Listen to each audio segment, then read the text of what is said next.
Thank you. And we are live. ThursDIAZ. I'm Beto Duran. Thanks for everybody joining us on YouTube. And this week we started a little bit after 8 o'clock because it was fights in Las Vegas. And if you're listening on iTunes or Spotify, we appreciate you doing that also. So if you miss any part of the YouTube show, it's always available for you later on that night on ThursDIAZ. Just go to Beto Duran's iTunes or Spotify. You can see the podcast there. It's been a lot of fun, and now there's actually boxing involved. And thanks a lot to Javier Razo, who last week stepped in. El Gallo that Joel Diaz came in. He was a little nervous at first, right, Joel? And then? Once you broke the ice, he opened up. Nice. After a few tequila shots, seguro. And Razo did have some good stories. He opened up so much that the following day he had ideas. You're right, because the following day, Razo sent us a text about, hey, how do we do this? Let's improve the show. Now he's a producer on the show. No. Yeah. I remember. That's right. And I said, Razo, ya cállate, güey. Yeah. Don't come up with those ideas. No more. That's right. Yeah, so Razo's good. That's why I say he broke the ice so well. Yeah. The next day, I mean, I think, you know what, I was thinking about it afterwards, Roberto, and I go, hey, he feels so comfortable that at night he was thinking, okay, I'm going to come up with something for this guys tomorrow. And he didn't sleep all night thinking about getting creative with new ideas. And he texts Beto, hey, Beto, I came up with a good idea. What do you think about this idea? No. But here's the Razo, who is a assistant matchmaker at Golden Boy, filled in last week. And if you haven't heard it, go back and watch the podcast because he started off like real stiff. And then 30 minutes in, he's back like this, all relaxed, had his drink. And then, leaving your son here, Roberto. Bobby Diaz says there were more viewers when Razo was on. See? People love Razo. Send it. We got the stories. We had all of East LA, but when we bring on Roberto and Joel Diaz, we go internacional. And that's what we're doing. And first of all, as always, we start off un brindis. Saludos a todos que están tomando. I'm having a fancy beer. I don't even know the bottle. Guinness. No, it's a Belching Beaver. It's a Mexican stout beer. Peanut butter stout. Coach, what do you have? I'm having Herradura. Silver Herradura today. Ay. Tequila. Roberto? Una botellita de vino. Una botellita. The decanter. So for those of you people who don't know, you need to have a decanter in your life. Since I know the show's going to get good, I have an aerator. Nice. Okay. Míralo. I have my beer now. Y saludos and cheers to everybody else. So saludos to everybody listening, everybody watching. Cheers. There it is. Everybody wants Razo. What we don't want is Razo to have his own show because before we get to Joel, who was in the bubble in Las Vegas, Roberto, let's start with you. What's the latest with Golden Boy, specifically Ryan Garcia? Well, we're getting started now in July. We'll be making a big announcement in the next couple of days, and we'll be back. All excited to get back and give the fans some really good fights. And Ryan's training. Ryan's, working hard as always. And he won't be back in July, but hopefully we'll have an announcement soon that he will be back very, very soon. All right. And I know Golden Boy's working on having a show maybe towards the end of July. Announcement coming pretty soon. And if you guys want, make sure you go and check out the Golden Boy social media page. Jessica Rosales doing a great job interviewing the fighters. She had Lamont Roach on today, Tristan Calcruz. Go back and check out the Golden Boy social media page, just updating what's going on with the fighters. It's pretty cool how Jessica and the social media team get these guys real comfortable. So go and check that out. Now, Joel, we're going to get going with you. You just came back from the bubble. You got all the time in the world. What goes on when you get to Las Vegas? And congratulations to your fighter, Bobby, who got the victory. Thank you. But from the moment you get to Vegas, what happens? It's totally different from what we're used to, because I actually prepared myself a little bit because I didn't want to go to Vegas and start from scratch. I wanted to get a little bit of ideas in order for me to prepare myself. So I saw Mike Rodriguez. Mike Rodriguez is always a great person. He's always on our team. So when I saw him on the corner with Magdaleno, the next morning I called him and I said, "Hey, Mike, just want to ask you a couple questions. He says, talk to me. I said, how's it going in Vegas? What's happening? What's the procedures? What? And he says, man, he says, it's not fun at all. But I can tell you this. Before you get to the hotel, make sure you got drinks, got snacks, if you get food, so you can have while you're there. Because things are a little crazy. I go, what do you mean? He says, when you get to the hotel, the check-in is totally different. And it was because when we get to the hotel, right in the lobby, there's somebody there waiting for you. So they guide you to the elevators and they tell you, go to the 12th floor. So when you get to the 12th floor, I'm pretty sure a lot of people are familiar with it, with every floor in the MGM. You know, when you get off the elevator, there's hallways. There's like four hallways, and in the middle there's like the round area there. So right there, they got everything set up. They got all the boards with all the regulations and protocols and schedules and whatever. And they have somebody there sitting, basically 24/7. They got somebody there. They switch people up. They have a table. They have their masks, everything, antibacterial stuff and whatever. So then when you get there, you just say, I'm with Team Mom and Mom, and then they give you your keys. Go to your room. And the first thing they tell you, you're testing for COVID at 7 p.m. So if you guys need to go get something to the store, go now, because once you guys test, you guys can't leave. I said, okay. So we went and we got ourselves some snacks, drinks, even though we were already driving over there with whatever essentials we needed. And sure thing, at 7 o'clock, we have to go. They have a room there. They check you and they tell you, you got to go to your room and you cannot come out of your room until tomorrow when you're cleared. Wow. So the process is once you're cleared, now you cannot use that regular elevator anymore. You cannot socialize with nobody else. Now you gotta go through the special elevator that takes you to the back of the casino, through the hallway, to the kitchen, to the back. Security elevators. Security elevators. So then they take you to the back of the hotel, but you're always escorted by security. And then there's a shuttle that's going from the convention center to the hotel, back and forth. So they pick you up, they take you to the convention center. As you get there, you walk in, they check your temperature, they give you a bracelet, you check in, and right at the convention center, they have everything. They have 2 rooms for training, which every fighter has a schedule because you cannot train with somebody else. It's just your team. And then they have a ring, punching bag. They give you a bucket with jump rope and a treadmill. As soon as you're out, they clean it. But the thing is, when you get there and you're not tested, you cannot use, like for us, it was a little hard because Bobby was a little bit overweight and we needed a gym.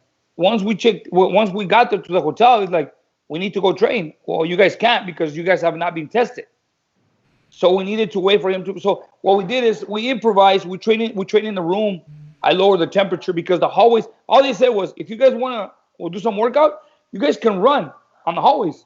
You see, some of the fighters are running on the hallways, but it's really cold. It's probably like 65 degrees in those hallways. And you see everybody just in the 12th floor. Everybody that is involved in the boxing, it's on the 12th floor. I mean, ring girls, judges. So one row. You know how Joel said there's 4 rows. Yeah. One row is probably for production. One row is probably for promotion. One row is probably for fighters of blue corner, red corner. I mean, separating everybody. Yeah, that's what it was because, I mean, the hallway where we were, mostly all the boxers were there, and then we would go to the fighter meetings on the opposite side, and yeah, that's the way it was. So, and once you clear the next day, then now you can access to the gym. You get access to the food, they have a room where they have food, breakfast, lunch, and dinner. So every time you want to go, but everything goes by time. I mean, they have times for breakfast and time for lunch and time for dinner. And that's it. Everything is based on just, taking care of everybody. So you can't leave your room until you get scanned the second time, right? Yeah, once you get tested, you got to go to your room and and you gotta wait until the morning until you're cleared. Once you're cleared, and then you can have access to everything. But then after the weigh-ins, Test again. You gotta test again. Mm-hmm. And then the day of the fight, early morning, you gotta get. I mean, once you're cleared, you're. I mean, I don't know if you noticed, Pedraza didn't fight because of the team. I mean, the manager of the fighter.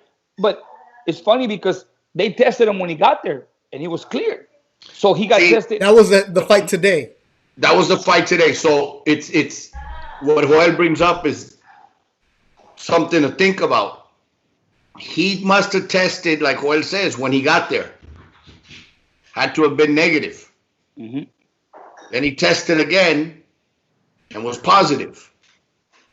Somewhere there, he got it. Or it also, from what I've been hearing and educating, because we're getting ready and we're preparing, going through everything, it doesn't appear right away into your system. So he could have gotten it on the plane coming over, but still showed a negative test when he arrived.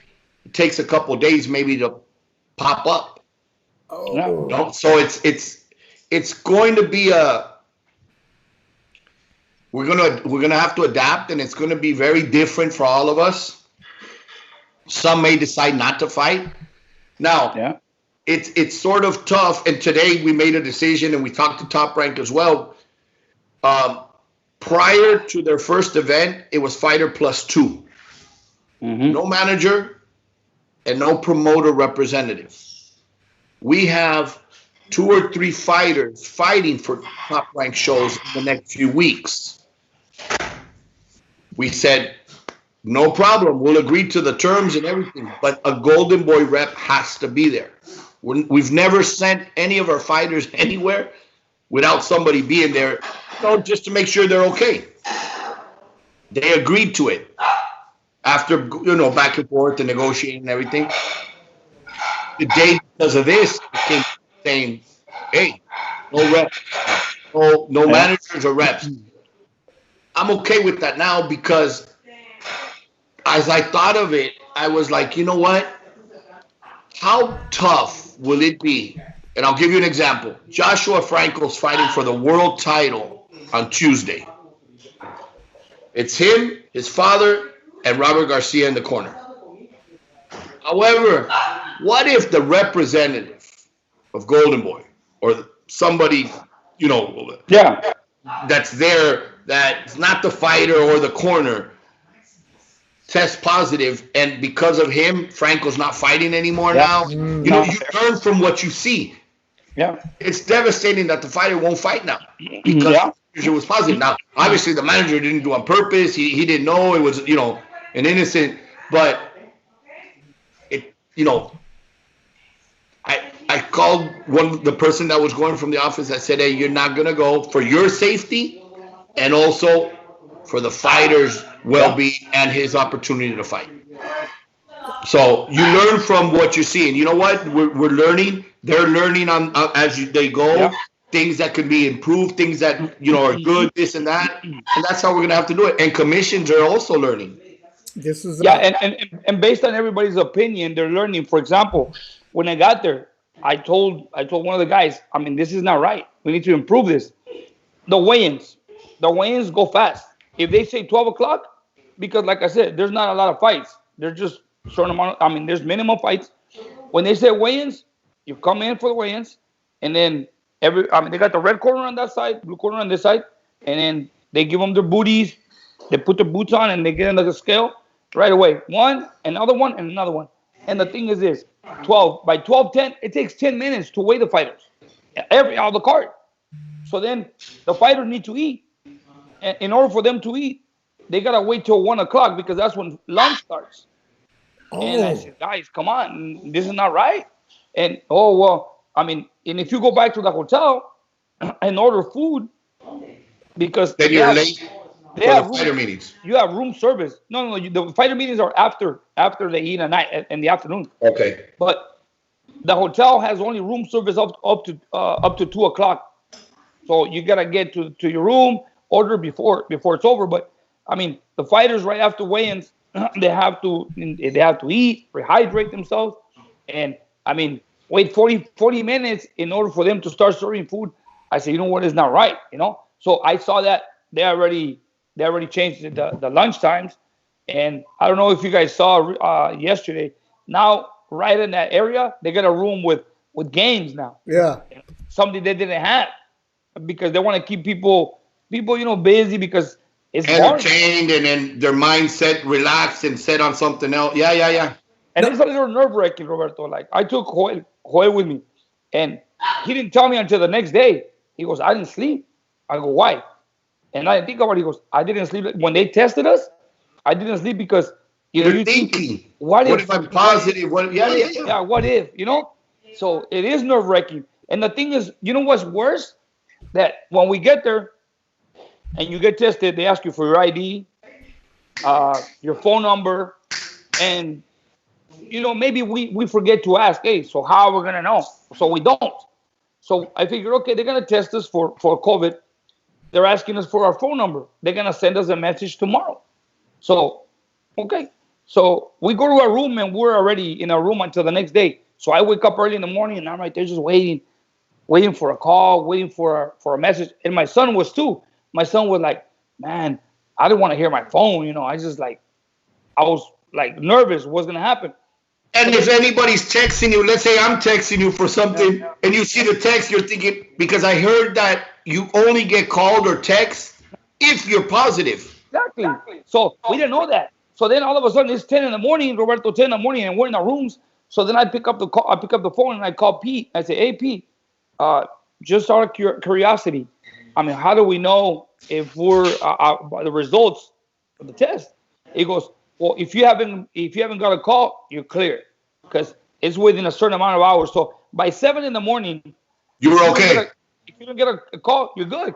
Okay. But you guys are 10, 18. Oh my God. Yeah. See, so the next time they tested us, which was after the weigh-ins, we already knew that by 7 in the morning, if we didn't get a call, we're good. So, but meanwhile, you guys were, because you have and those are things that we need to learn so it doesn't repeat. So it's good. I mean, it's good, the experience. It's the new thing right now, and hopefully it's a short thing and we don't have to, we go back to our daily routine lives. What's scary right now, and everybody, it's a message to everybody out there that's listening, is it's not a moment to, que no bajen la guardia. Don't bring your defense down. Don't bring your guard down.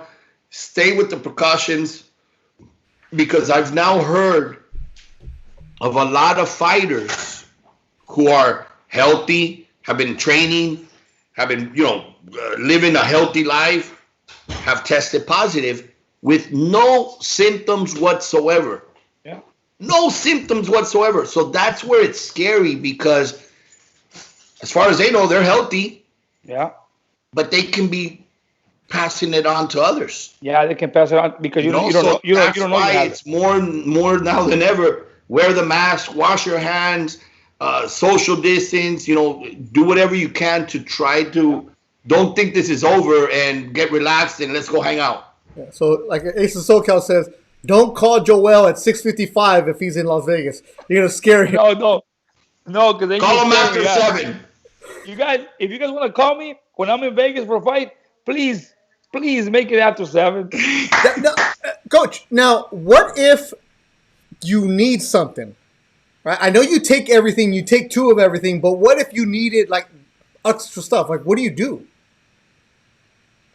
You just have to hold on until they clear you, because they put a bracelet on you. When you're tested, they put a bracelet on you, which means you gotta carry it. You gotta carry it until you're cleared. You didn't get a call, and then when you're about to leave, they'll remove it. So that means you didn't get a call. You're okay to move around.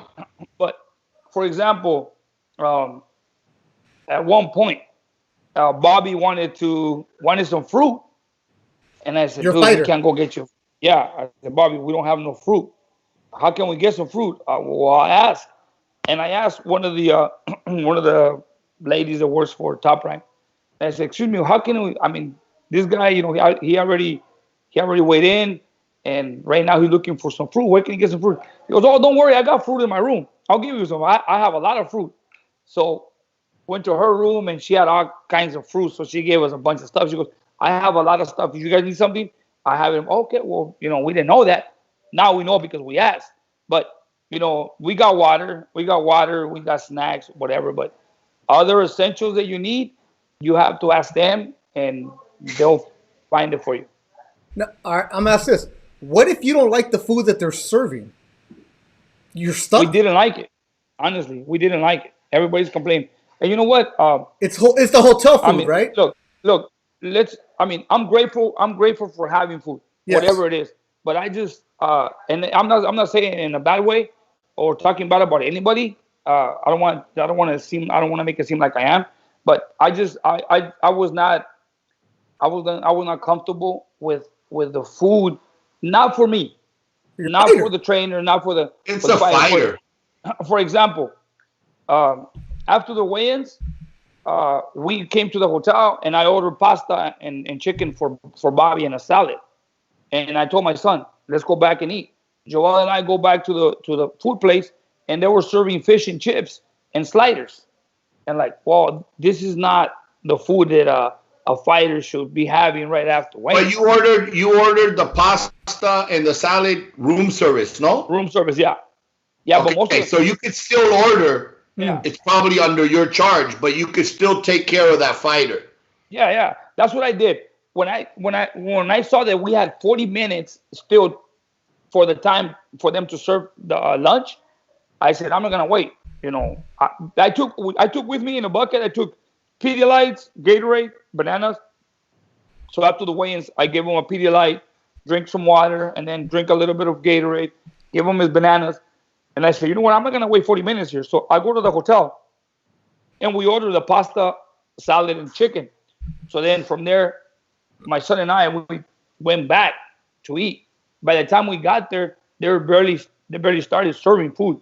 But the thing is, I just, like I told Juan Perez, I go, Juan, this is not the right food for fighters. Honestly, right after a weigh-in, fish and chips and, sliders, these guys need some good food better than this. Yeah, it's because they left somebody in charge, and the chef says, give me a menu of what you guys want me to make, and I'll make.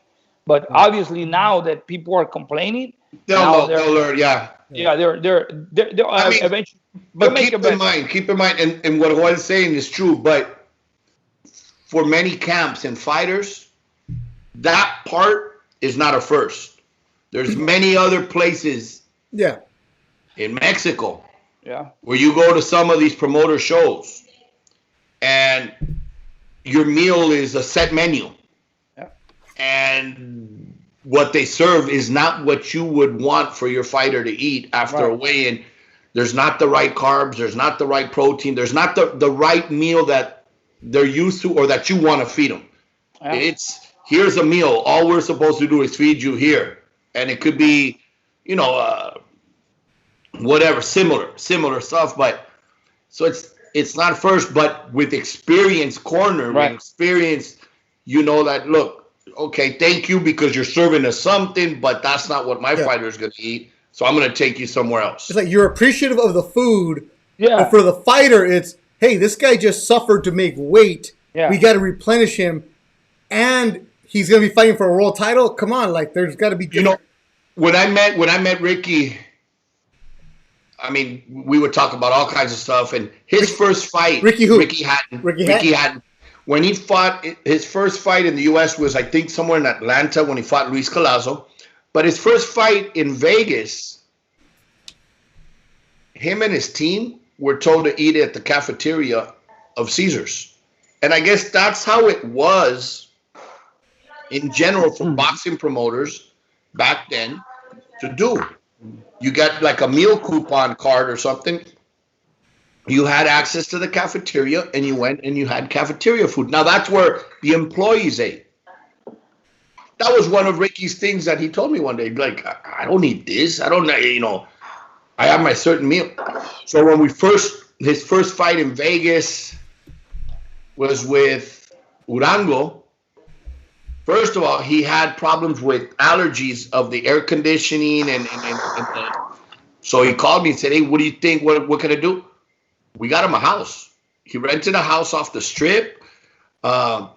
by the Castillo fight, we rented another house, got him a chef, prepared him. I think the chef might have even been English that we got him. So he wasn't with Golden Boy. It was just a friend thing that I helped him, got him security, everything. He was, more at home. But originally, he was eating in the cafeteria as well at Caesar's Palace. Damn. And that's just the evolution of the sport of how you're doing it. But it's also the same thing. This is something that's unprecedented. Nobody's ever gone through it. You're trying to figure it out as you go. Yeah. And this is, coaches, you've talked about it in the ThursDIAZ as we've done this since March, the mentality of a fighter where you just got to stay locked in. Now, take me to fight night. You had your fighter. His name is Bobby Madrimo? No, Bobby John Mominov. Mominov. Now, I like him. I've seen him on your Instagram, but he came out, he scrapped. What's a fight day like for the team? The fight day? Well, basically, with us, it was a fight day waiting for us to get cleared because the night before, we got tested again. So in the morning, we have to wait till we're cleared. Now we know, 7 in the morning. So just wait for him. He wakes up, we go to breakfast. And again, but breakfast, you can't go to the casino restaurant. No, on that 12th floor. That's it. Only on the 12th floor. That's it. You cannot go downstairs through the main elevator. You can't. Because like you're locked up. Yeah, you are. You're in a bubble. You can't go nowhere. We go to the security, tell them we're gonna go eat breakfast. Here we go to the convention center again. Same, escorted by securities. There's a van. There's two vans. They go back and forth. Get in the van, and again, we get to the convention center. They check your temperature, and then you go in. One day, Bobby John's temperature was high, and they didn't let him in. So they're like, okay, just walk around a little bit. So he had to wait for at least 5 minutes, and they checked him again. Okay, it was a little hot outside. And then we go to breakfast, and after breakfast, we go back to the room, and what do I do again? Order food. I had to order food, room service, before 2 o'clock because we have to be in the dressing room at 3. But going to the dressing rooms, you got a big room.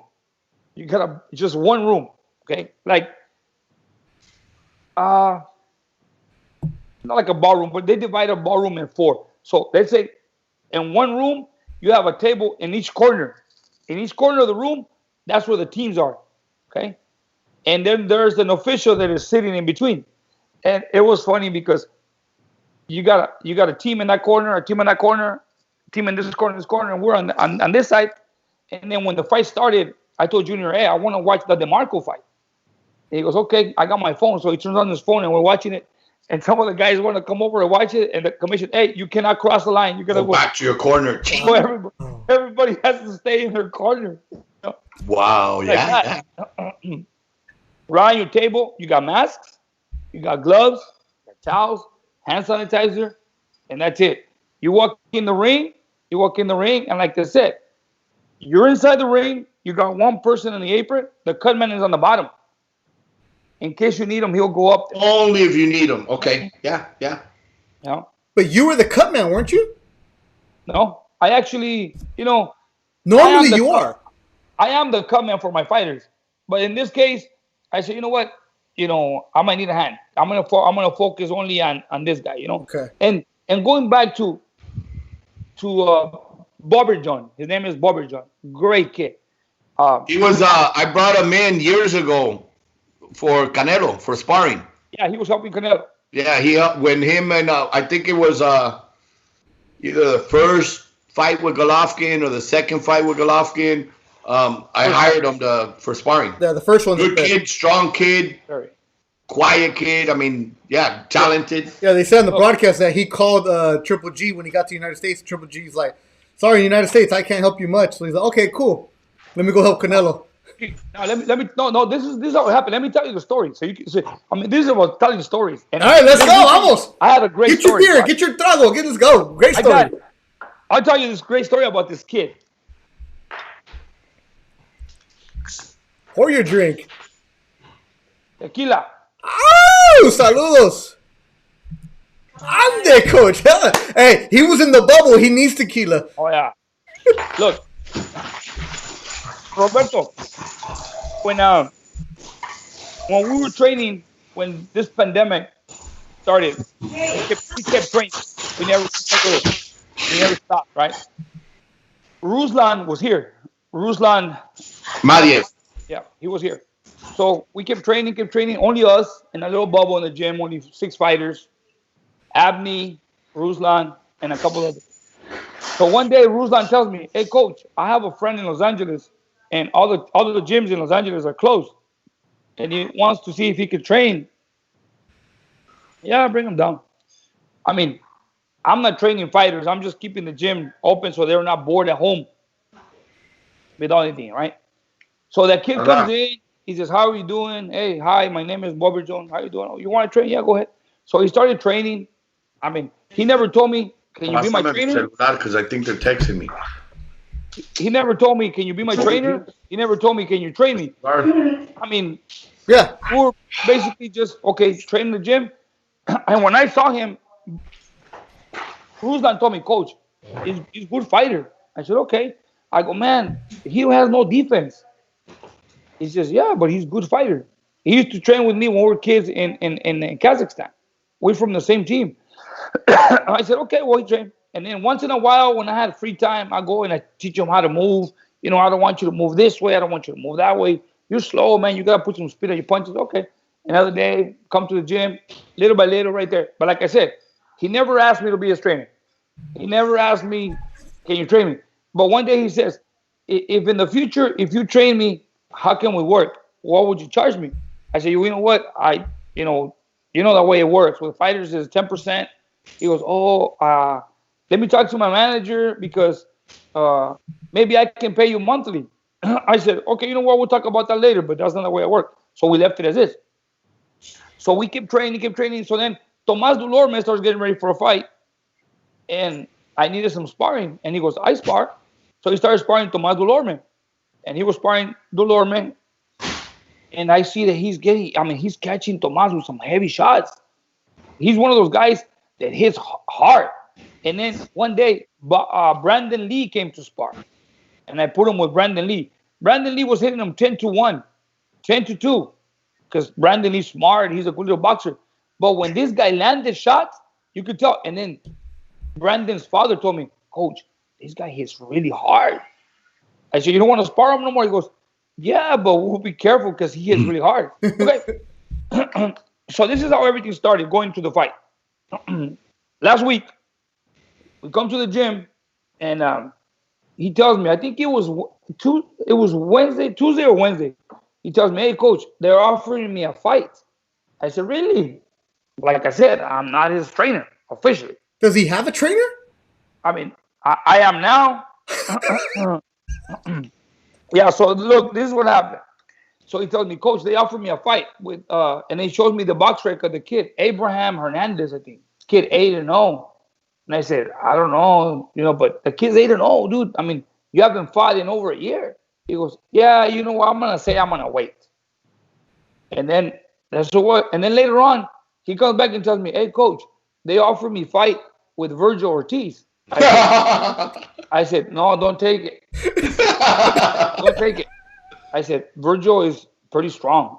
I used to train Virgil." I said, "Virgil is really strong, and he's very smart, and not to fight for you." He goes, "Okay, I'm going to tell them no." Yeah, better. So all of a sudden he comes back and he tells me, "Hey, coach, they gave me this guy. This guy is 17 wins, 15 losses." And I said, "I mean, that's more of a fair fight. You want to take it, it's up to you." But I didn't know who the kid was. So then he goes, He's "Yeah, another Clay Caller, but the record's sneaky. He's fought for me too. Yeah." So I said, "If you want to take this, fine." So then when he says, and then he asked me, he goes, "Can you go with me?" Oh, I go, "Okay." Oh, okay. So then I remember he went home, and that afternoon, before he went home, he sparred. That night, I called him and I said, "Hey, Bobby, what weight are you fighting?" He says, My manager told me 149. How much you weighing right now? It was 164. Jeez. I go, you got 5 days. He says, oh, coach, me, one training, one workout, 7 pounds. Wow. I said, you sure? And of course, Joel doesn't know him. I don't. And the fighter's telling you that's what I do, but it's always that. Oh, I can drop. Oh, no problem. No, Roberto, but when these guys tell me that, I believe them because all these like Beck, Shakram, Israel, todos ellos, those guys, if they tell me, coach, I'm 159 and I have to weigh 154 tomorrow, they'll do it. No problem because they know because they're drinking water. So when he told me that, I go, okay, he probably has the same method as the other guys. I go, okay. So then we went along and then he sparred on Friday and we had to leave Saturday morning. And after sparring, I saw him. He was slow, weak. And I said, hey, Bobby, how you doing? He goes, coach, I think weight problem. I go, I thought you were okay. He goes, I don't know, coach. How much you weigh? He goes, right now, 150, 159. And that was Friday afternoon. Saturday morning, when I picked him up at his place to go, I go, how much you weigh? He goes, I don't know, coach, but I think I'm heavy. Well, I said, he goes, I only ate 1.8 this morning. I go, you might need some food because we're going to train this afternoon. We drive to Vegas. We couldn't use the gym. I trained him in his room. But before that, I gave him a salad. I go, you need to eat. He didn't want to eat. He only ate 1 egg in the morning. So then we worked out at night, and he sweat a lot. He goes, coach, I think I'm okay for today. I'm going to go in the water, hot water, maybe see it was tomorrow. The next morning, which was Sunday, he woke up at 156. And then they're calling me, Brad Goodman. Hey, Joel, what's going on? I go, Brad, honestly, I don't know. I mean, I'm telling you, I just met this guy recently. He just told me to come with him, but I'm not officially, but this is the way it's going. I said, he goes, whoa, the contract says 149, and this guy's 149, and he was like 156? 56. Yeah, the day before the weigh-in. That sounds like something Russell would do. So then I said, well, we're going to keep trying. So then we trained that morning and then at night. So he went to sleep at 154, okay, 154. So they're calling me in the morning. And I said, hey, I'm going to try to do my best. But that kid is trying. Don't think he's not. He's been training. He's been going in the hot water. And I go to his room and he's like, I mean, I can see it in his face. And he goes, so his manager calls me. The matchmaker, Max, calls me. Hey, Joel, what do you think? I said, Max, I mean, he's not going to make 49, I can tell you. Well, we don't want him to fight at 54 because that's another division. He needs to make at least 150 or 152. I go, look, right now he's 152.8. By the weigh-ins, the other weigh-ins, I can maybe make him lose that 0.8.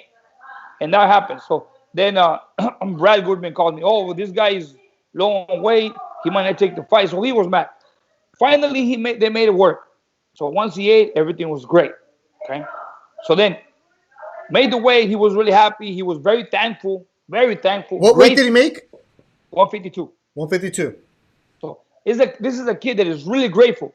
Grateful to the point where he moved to LA, rented an apartment. He's here with his wife and his 2 kids. He has a 2-year-old baby and a 3-month-old baby. Okay.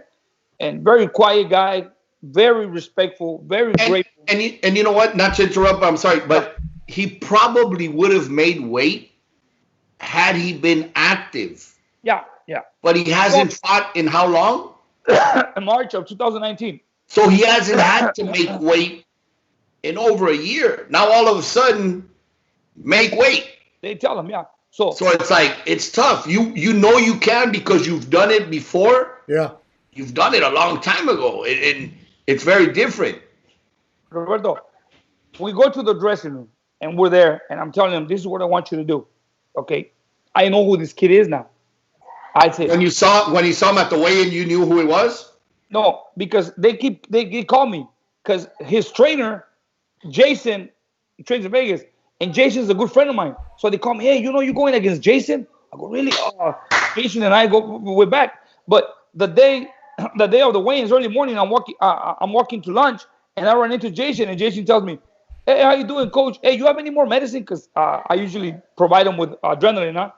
So I go, hey, I'll get you some medicine. He goes, hey, coach, what do you think? This fucking kid doesn't want to make weight, and they want to give us some money. Fuck that fucking kid. He says, "Oh, he didn't know it was yours." he goes, Ching. he goes, fuck that kid. He goes, we're gonna make him suffer. I don't give a shit about the money. And I go, Jason, I got the guy. I brought him. And he goes like, oh, so he's not gonna make weight. I go, dude. Can I still get the medicine? Te dijo. I still get the medicine. I still give him medicine. And I said, Jason, I'm telling you, the kid is trying. He's trying. He was at 164 a couple days ago, man. I'm telling you. So you guys deal with that situation. Whatever you guys want to do, I'm fine with it. So, but he was really embarrassed because he's talking really bad about the kid, right? So that's what happened. And then we go to the fighter meetings, Roberto. And as we're going in, they're doing a Zoom fighter meetings with Tim Bradley, Andrew Ward, and we're in the back, and the guy's trying to set it up. So they're talking. So how do you pronounce this guy's name? Bobby, Booby, and the guy's like, hey, he's here, and they just keep talking. They're like, hey, he's right here, and they're like, hey guys, he's here. So like, hey, Bobby John, name is Bobby John. So he sits here, and I sit there, right? So first question, Tim Bradley. So how do you see this kid? I said, he's got what it takes, man. He's got heart, he's got power, and he has discipline. Do you see him do you see him as a world champion in the future? I go, you know what? Everybody has a chance. Why not? And then he starts talking to him. They start talking to him like, hey, so you see you're from Kazakhstan. Do you know Triple G? He goes, yeah. He goes, yeah, we're from the same place. We train with the same trainer, same team. We grew up together. And when he came over here, he goes, have you sparred him? Before he finished, he goes, have you sparred him? He goes, no, I never did. He goes, I sparred Canelo. I helped Canelo for the first. And then they're like, and then Bradley says, you're a traitor. I said, nope. Hey, he has to bring the food to the table. You know, that's not being a trainer, dude. That's not being a traitor, Bradley. He's bringing the food to the table. He was paying. And he says, you know what? I'm going to tell you guys something. Growing up with Triple G, he knows me. We trained together, same trainer, everything. He says, when he came to the United States, I mean, I wanted to turn professional. And he was the first person I reached out to, and he didn't want to help me. He says, same thing with our trainer in Kazakhstan. When he fought Canelo, he flew on his own expense to watch his fight. And he wanted to see him and, maybe, something. He didn't even want to say hello to him. I go, he didn't even give him a ticket. He goes, nothing, coach. That's why he's like, I really don't. I don't like the guy. He says he's not a good I said, wow. So those are the things that a lot of people don't know. No. You're absolutely right. Look, I give it to him. Yeah. The image he has for a lot of people. Mm-hmm. He's a lovely guy, the smiley guy, the good guy. I don't know him. I know him from when we've promoted fights with him, with the Canelo fights. I knew him a little before or after, and always says hello. His brother always comes over, says hello. However, through people that know him, and I'm not talking to people his team, but people that I guess grew up with him and everything, they've told me things that I'm like, no, that can't be. So the image that a lot of people have is not. I mean, look, he's take care of his image. That's good. They should. But the people that really know him have told me things. It says, look, who grew up with him and was one of his best friends was Ruslan. Mm-hmm. Ruslan was with Triple G. Where is he today? He's a Golden Boy fighter. He's a Golden Boy fighter. Madiev. And Madiev told me things that it was like, I want to go with you guys. I want to be with you. And the same thing happened when he called them and said, help me. Okay, I'll help you. I'll get you a fight here and there. But he wasn't being taken care of. No. Once he lost to Cano, it was like, adios.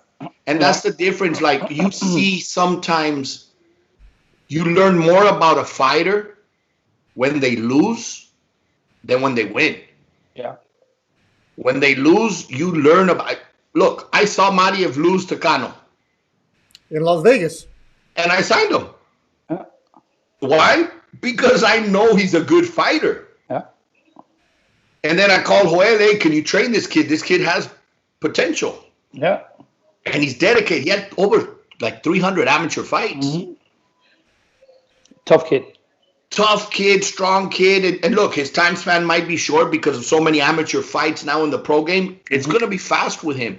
But even in the loss with Cano, I mean, here you had a seasoned veteran who that night was not going to lose to anybody. He was motivated. He had already been knocked out by Marcelino. So I had basically told him, le leí la carta, hey, ya estuvo. It's done. Yeah. It's over. Took like 10 months off, gained, I don't know, close to 100 pounds or something. He said he was driving a truck, like deliveries or something. And he said, me vi en el espejo. And I said, nah, this is not me, man. I got to get back into boxing. And he called for one more chance, but it was that hunger was back. The routine had broken away. He had reached bottom, maybe, as you could say, touch bottom, and came back. And that night was so inspired. Yeah. That it wasn't that Mariev was not good enough. It was Cano had experience, punch, and that day was full of energy. It was a couple nights before Canelo Triple G. Yep. And Cano wasn't going to lose. And it was, and I'll tell you what, when the fight ended because of the headbutt, Mariev was coming on. Yes, it was just that Cano had gotten off to a great start. And by the time the fight was stopped because of the cut, he was ahead on points and he won.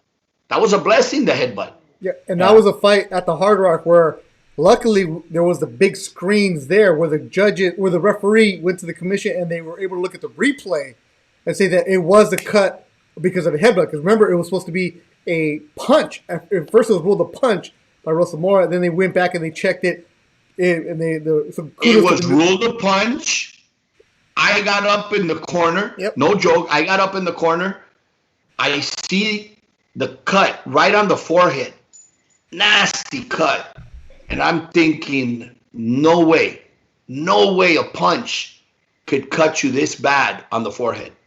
So I run down and I start arguing with the commission and saying, we got to go back. We got to watch the replay. We got to do this. We got to do that. No. The ref kept saying it was a punch. I saw it. No.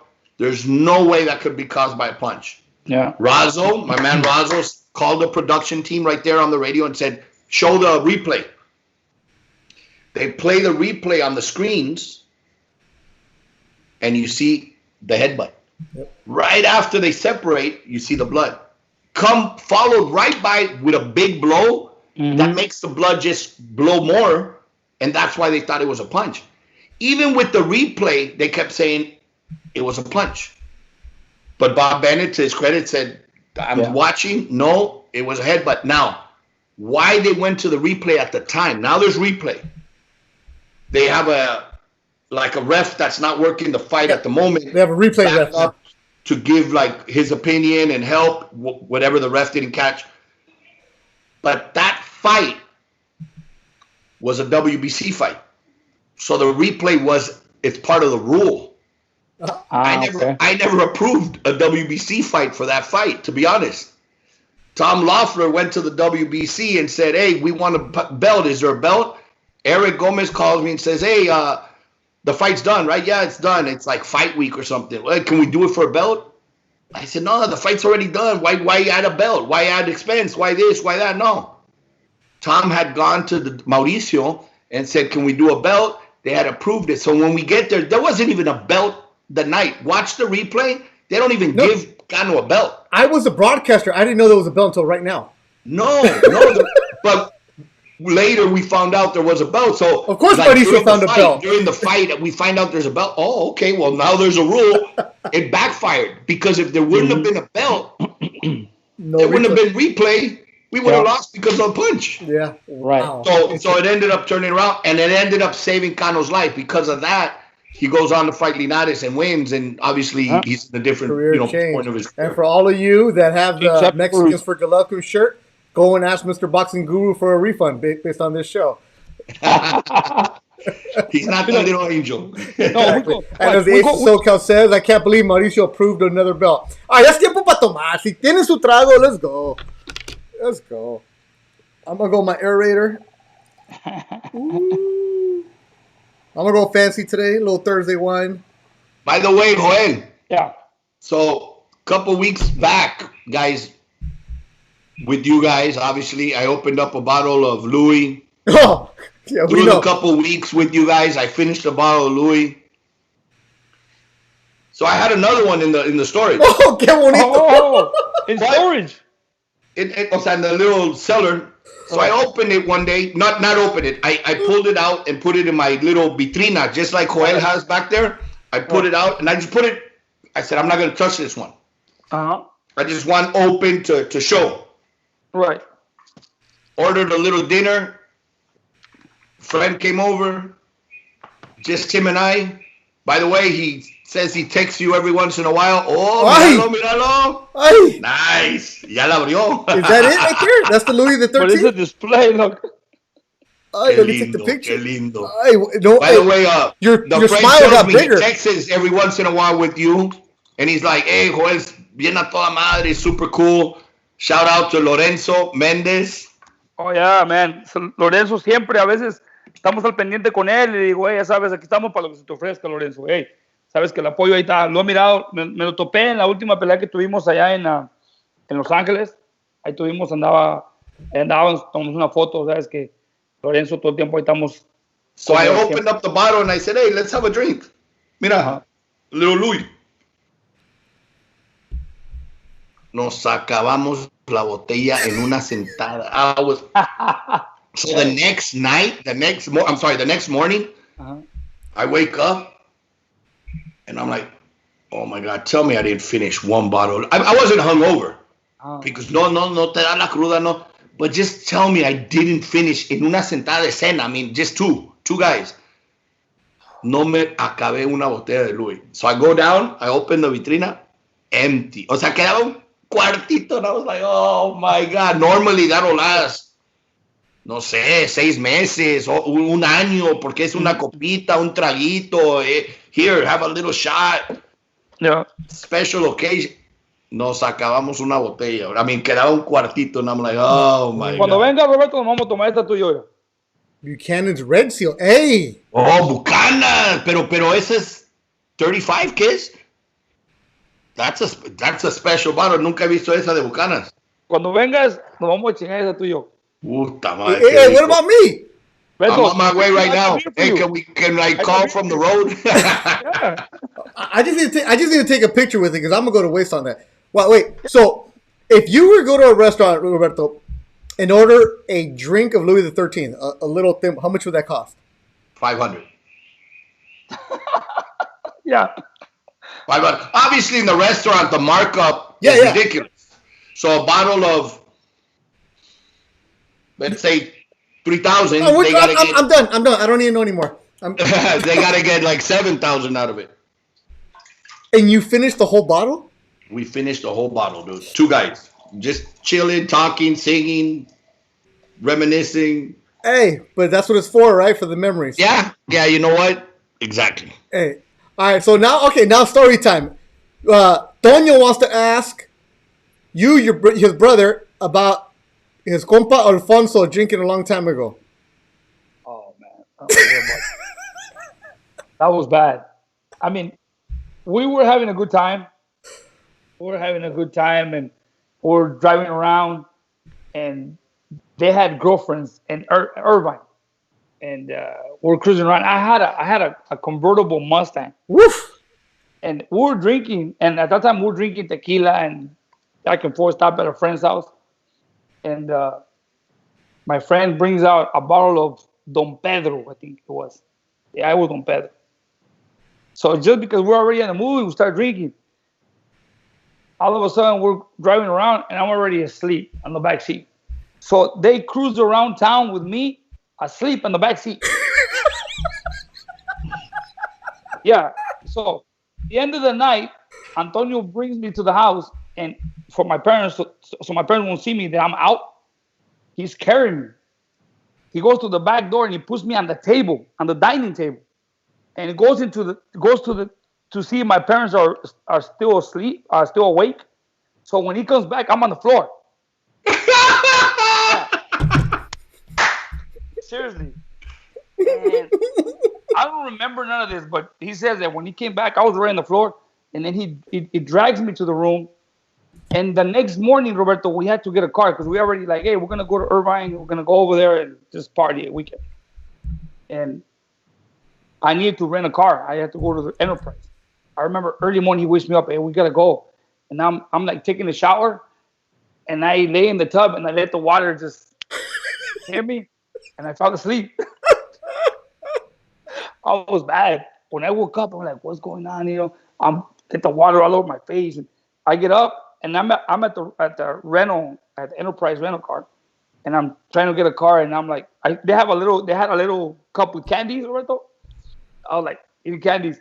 I was so bad that as we drove to Irvine, I told Antonio, you drive. So the back seats of the car, you could fold them forward, and the trunk is part of the car. So I'm in the trunk. Antonio was driving. It was worse. I mean, that's why he's remembering those stories. But hey, earlier I was gonna say something. Remember I was telling you about the food they have over there in Vegas? Yeah. If Antonio would have been fighting, it doesn't matter because Antonio used to eat pizza after the weigh-ins. But these guys are completely different, Yeah.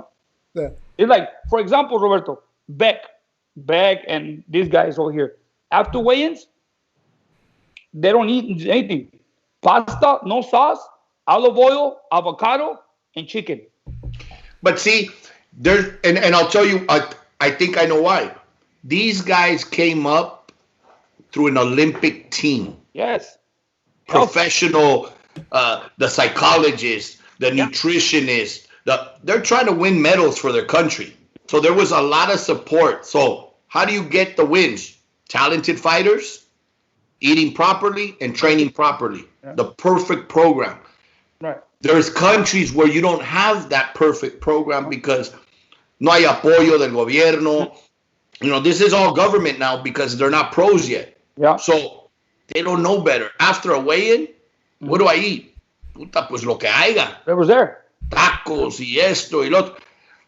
I remember going to a fight as Golden Boy, and we had a show in, I think it was Rosarito or Ensenada, but we were based in Rosarito. That's where all the fighters camp. Cano was on the show. I think Cano fought Coqui Romero. I don't remember who else was on the card. But when I get to the hotel, maybe it was day before the weigh-in, I get all the camps telling me, hey, what's going on? There's a problem. What's going on? Now, remember, when we go to another town, there's always a local promoter that helps set up things. The local stuff, where you're going to eat, where you're going to stay, where this, where that, where the venue is. And I get there and they said, well, we're being told that the fighter can eat breakfast at that restaurant. The camp has to eat it at that restaurant. Okay. At lunch, the fighter can eat there, but the camp has to eat here. And era un desmadre. Everything that we were promised, because we tell them, look, we need breakfast, lunch, and dinner for a fighter plus 3 or sometimes 4 for the main event. Okay. No problem. It's always no problem. No te preocupes. We got it handled. No pasa nada. Yeah, we got it handled. But when I get there, you got to eat there. He eats there. In lunch, you're going to. So I was confused. So what do we have to do? We had to go to a bank and start pulling cash and telling the fighters and their teams, here's money that we weren't supposed to spend. That wasn't our expense. That was the local promoter's expense. But I'm not going to tell my fighters, okay, yeah, you eat breakfast there and your camp has to go there and you have to eat what's on the menu. Aquí hay un taco de pescado y aquí hay un taco de chorizo. I mean, no, here's the money. Go eat wherever you guys want and eat whatever you want. That's the easiest way. That's the easiest way. And that's how, most of the time, how we do it. It's interesting, like the stories go back and forth, everything else, and like with Toño involved, and Roberto, I see your cigar, so I'm going Pepe Gomez style, where I'm just gonna hold. Pepe Gomez came in. Oh no, it's Beto. Por la de hoy, because Pepe Gomez. And the monkey gym. What I loved about El monkey gym. What I've loved about this is the evolution of like our people who have been watching the show. And Roberto, you went from like, how do I log in to now doing your own lives. Last week, No, not doing. I did it once. it was good though. Now, Letty wants to ask about you, Jorge Linares, and Linares' manager flipping you off, or the trainer flipping you off. ¿Cómo? You did a live with Linares last week, and the trainer flipped you off. Oh, Sendai. Yes. Sendai. So, oh my God. So I've known Sendai. Who's Japanese? A great friend. I've known Sendai for about 20 years. He was the mitt man for Marco Antonio Barrera. He's one of the top trainers in Japan for Taken boxing. He trained Linares for many years. Now Jorge Linares' brother Carlos trains him. But Sendai is one of the most mal hablados, más groseros que he conocido en el mundo del box. Really? When you know him, because as a Japanese person, first of all, as a Japanese, they're very proper, very well spoken, bien educados. Mm-hmm. But Sendai went to live to Mexico City in una de las colonias más difíciles. I mean, not Tepito, but I think he was in real close to Tepito. So when I first met Sendai, when he was with Marco Barrera, Sendai used to spar with, I think he sparred with Julio Cesar. I think he sparred with Miguel Angel Gonzalez. He wanted to be a boxer. We always messed with him that he retired undefeated, except the other way around. He was 0-8. The last fight, when he woke up, he was in the dressing room. ¿Qué pasó? Did I win? No, he got knocked out again. But the funny thing with him is he learned only the bad stuff in Spanish. Okay. Es bien grosero.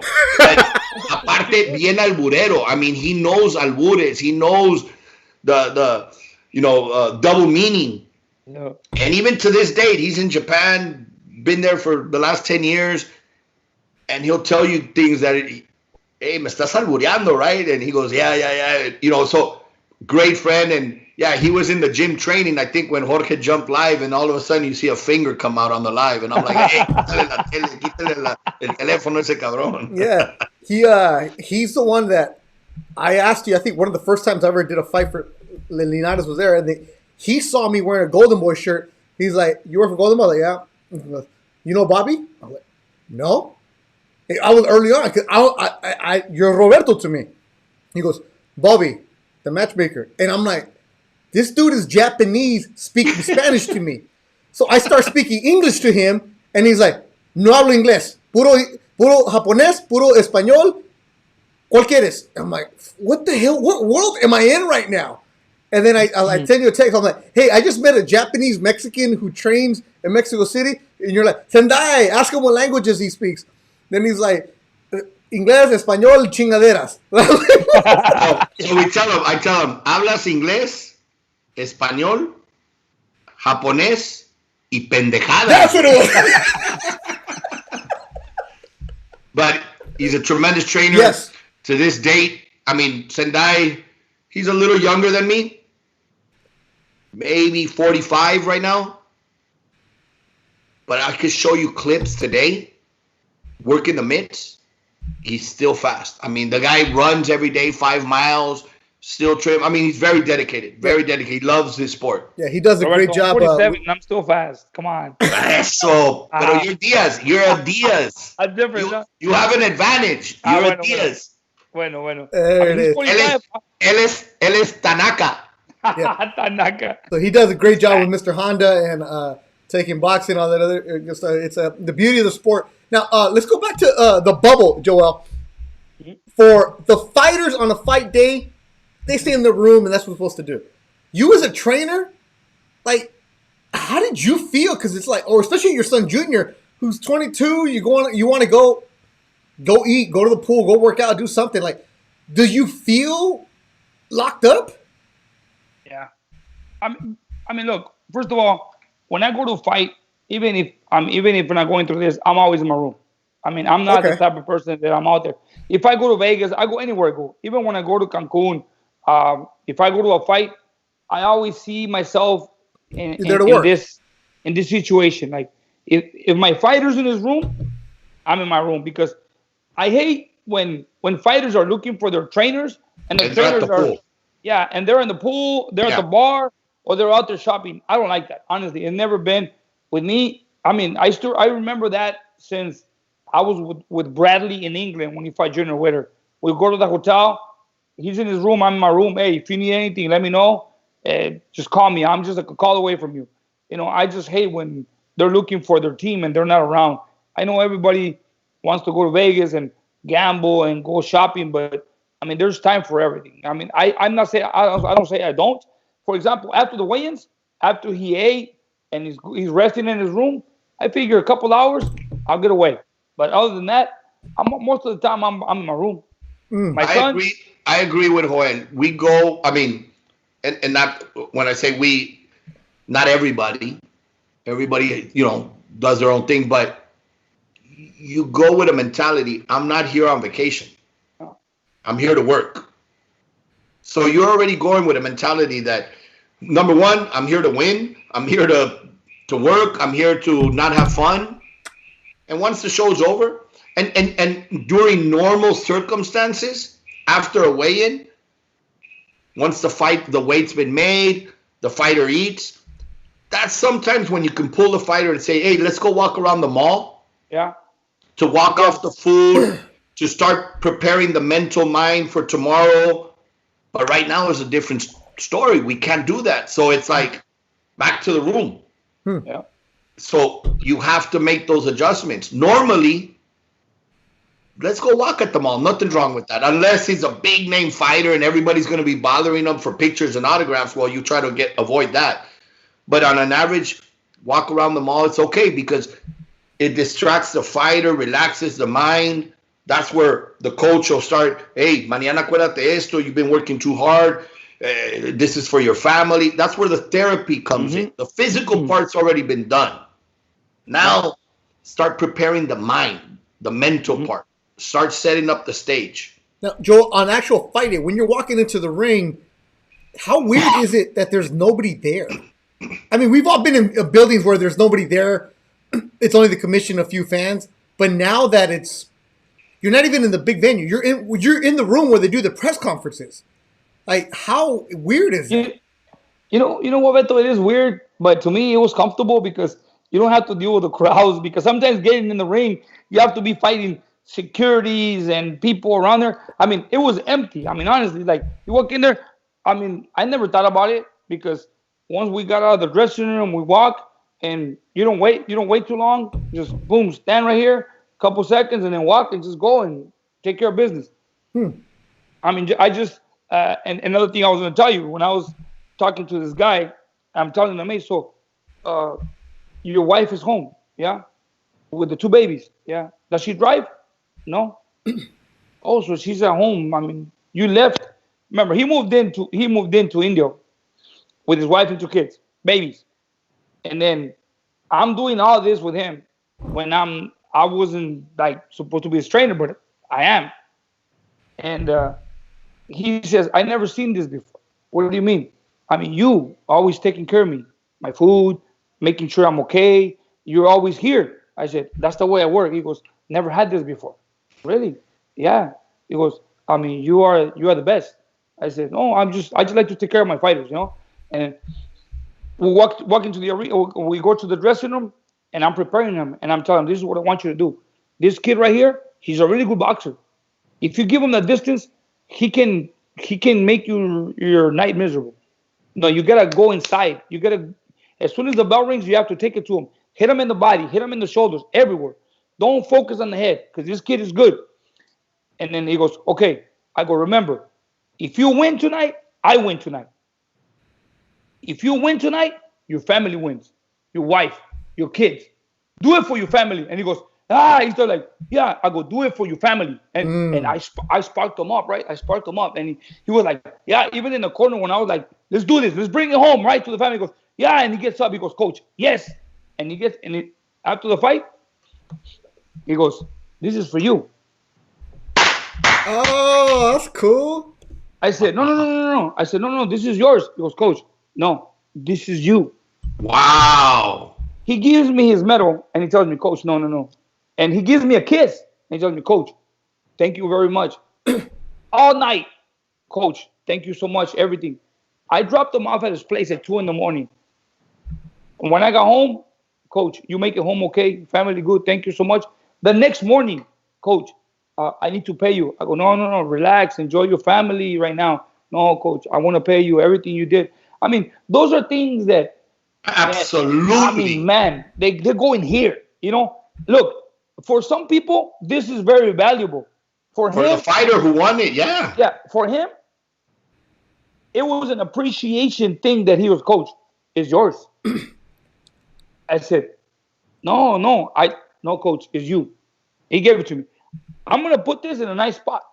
That's awesome. That's awesome because that shows you. You know what? Look, You just opened up a door for me because gratitude exactly. gratitude is worth more than whatever the check they can write you. And that's a Exactly. guy that you just met, right, Joel? Because he guy that- kept saying that he was living in Kissimmee, Florida. And I was like, wait, He was in Florida when I met him.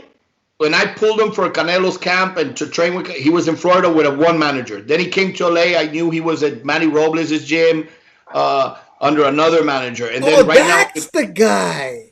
And then right now with this fight, when Joel mentioned earlier about he thought he was going to fight Virgil, so I made several calls for possible opponents, and he was one that was offered to me by the manager that has him now. And I know him because he had sparred with Canelo, but it's not just that, or what was he too good or not good enough.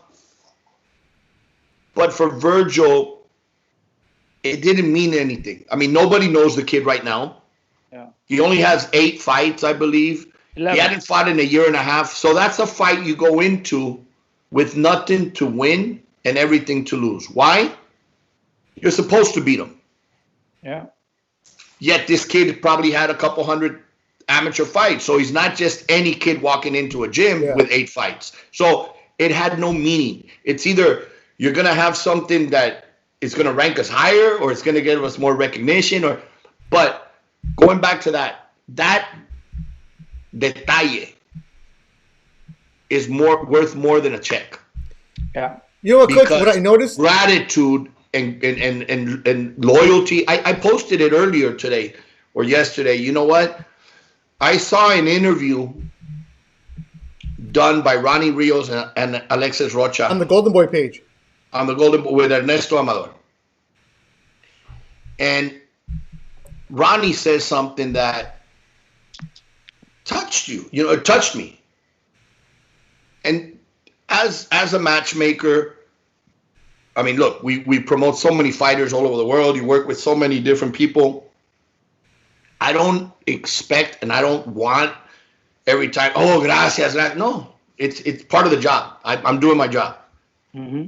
But when it happens, you're like, oh, wow, thank you.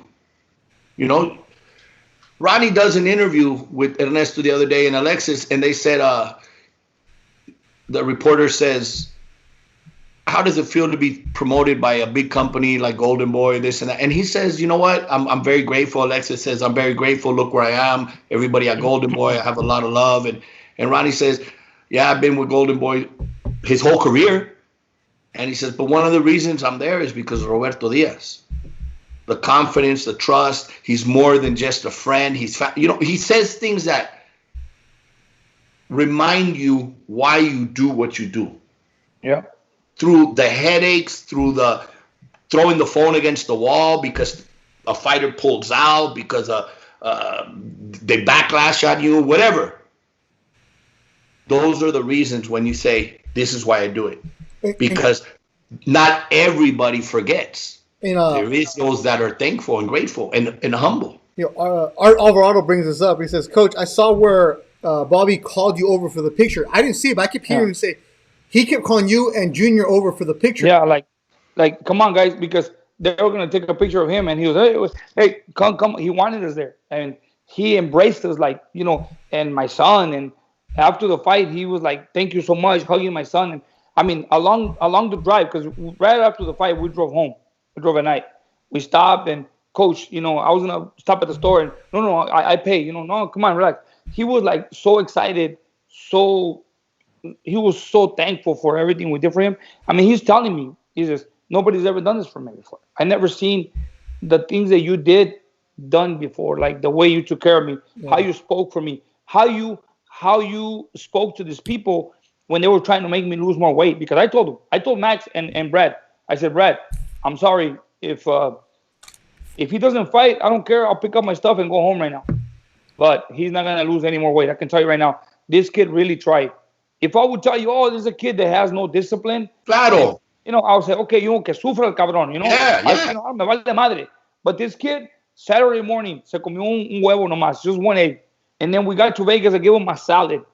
And then he didn't eat nothing after that. And then the next morning, I got him a little bit of fruit, just to give him energy to work. To work. And then later on, I gave a little bit of salad. And he kept training and going into the hot water. And like Joel said earlier, he didn't want the rest of the food. He was like, no, porque mentally, I'm trying to lose weight, but you're giving me, it's going to make it harder. What Joel's doing is, I'm giving you energy to be able to work off the weight.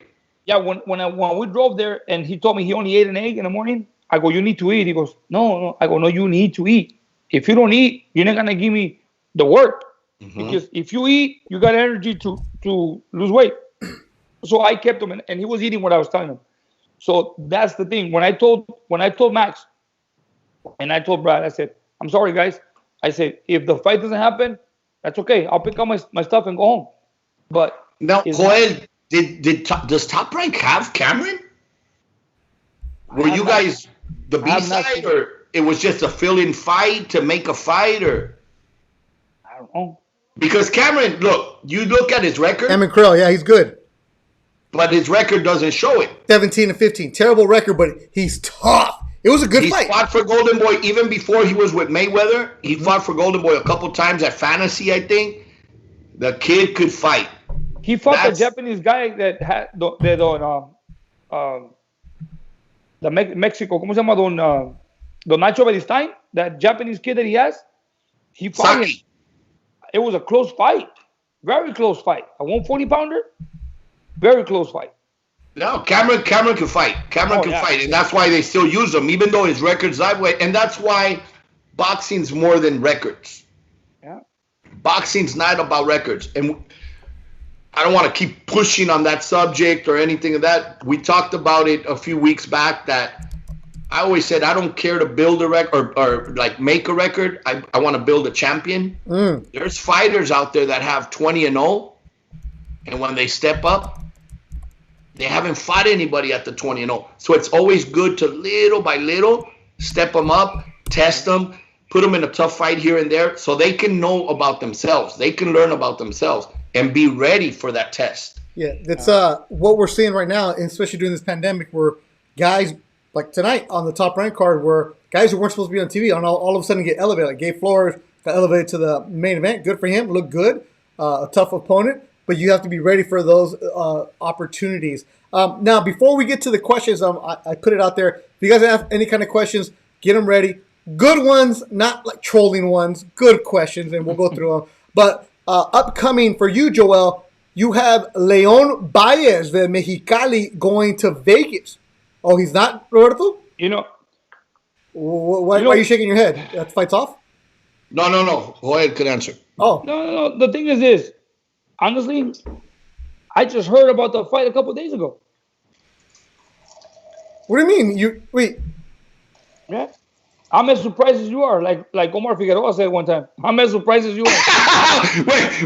wait, he didn't make weight. Coach, I'm as surprised as you are.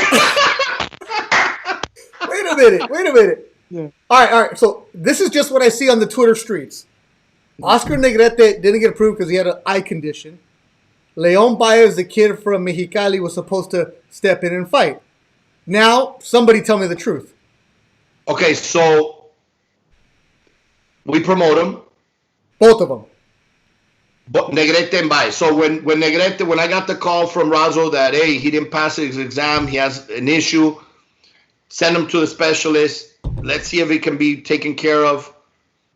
We have a couple weeks. The doctor said, yes, we can take care of it. It's a minor thing. He could fight. They do the surgery, the procedure. And then after they said he needs 2 weeks off before he can have any activity. Well, the 2 weeks off wouldn't allow him to fight. So before I called Top Rank and said, you know what, Negrete's out, I made my rounds to see if anybody we had can replace him. I don't just want to call them and say, hey, my guy's out, he's injured. If I can have a solution, if I can have a replacement, then it's on them if they say yes or no. When I called Leo manager and I said, hey, I have an opportunity. Do you think he can make this weight? Has he been training? Oh, yeah, he's been training. Okay. Has he been sparring? He's been sparring here and there, but, he hasn't been 100%. But, yes, we can make the fight. All right. Then let's get him. Where is he? I think he said he was in El Centro. Mm-hmm. I think the kid lives in El Centro, not in Mexicali. He lives in Mexicali, but was he lives in Mexicali, but trains in El Centro with Raúl Lau.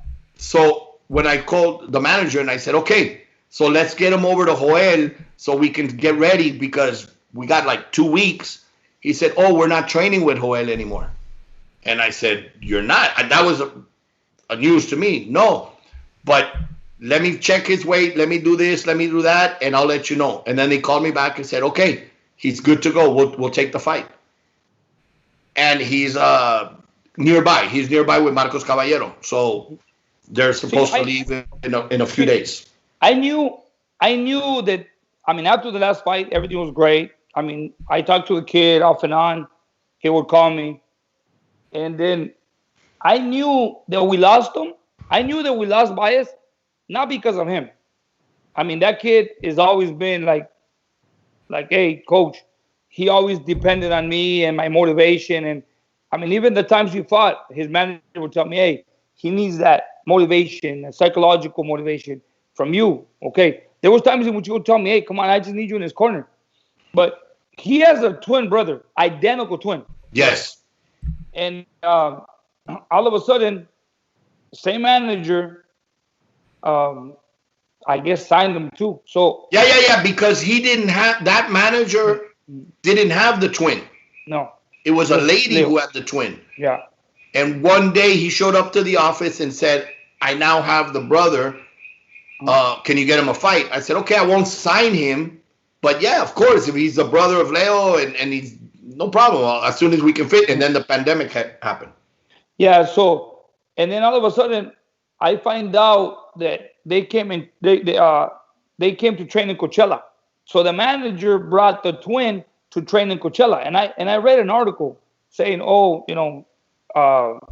Leonardo, but I don't remember his other brother's name. I don't training in Coachella. So then all of a sudden I get a message from the manager says, hey, coach, Leo's gonna be in Coachella. He says his brother, I signed his brother, he's gonna be training in Coachella, and but his brother's gonna be there with him so that he won't be by himself. So I go, okay. As soon as he said that, I said, we lost him. And I told Antonio, Antonio, what do you think? And then I text Leo one time. I said, hey, Leo, hey, just, he goes, oh, no, coach, I don't want you to think that I'm over here. I go, no, I don't think anything. Just, I know you're over there, but if you need anything, we're close by.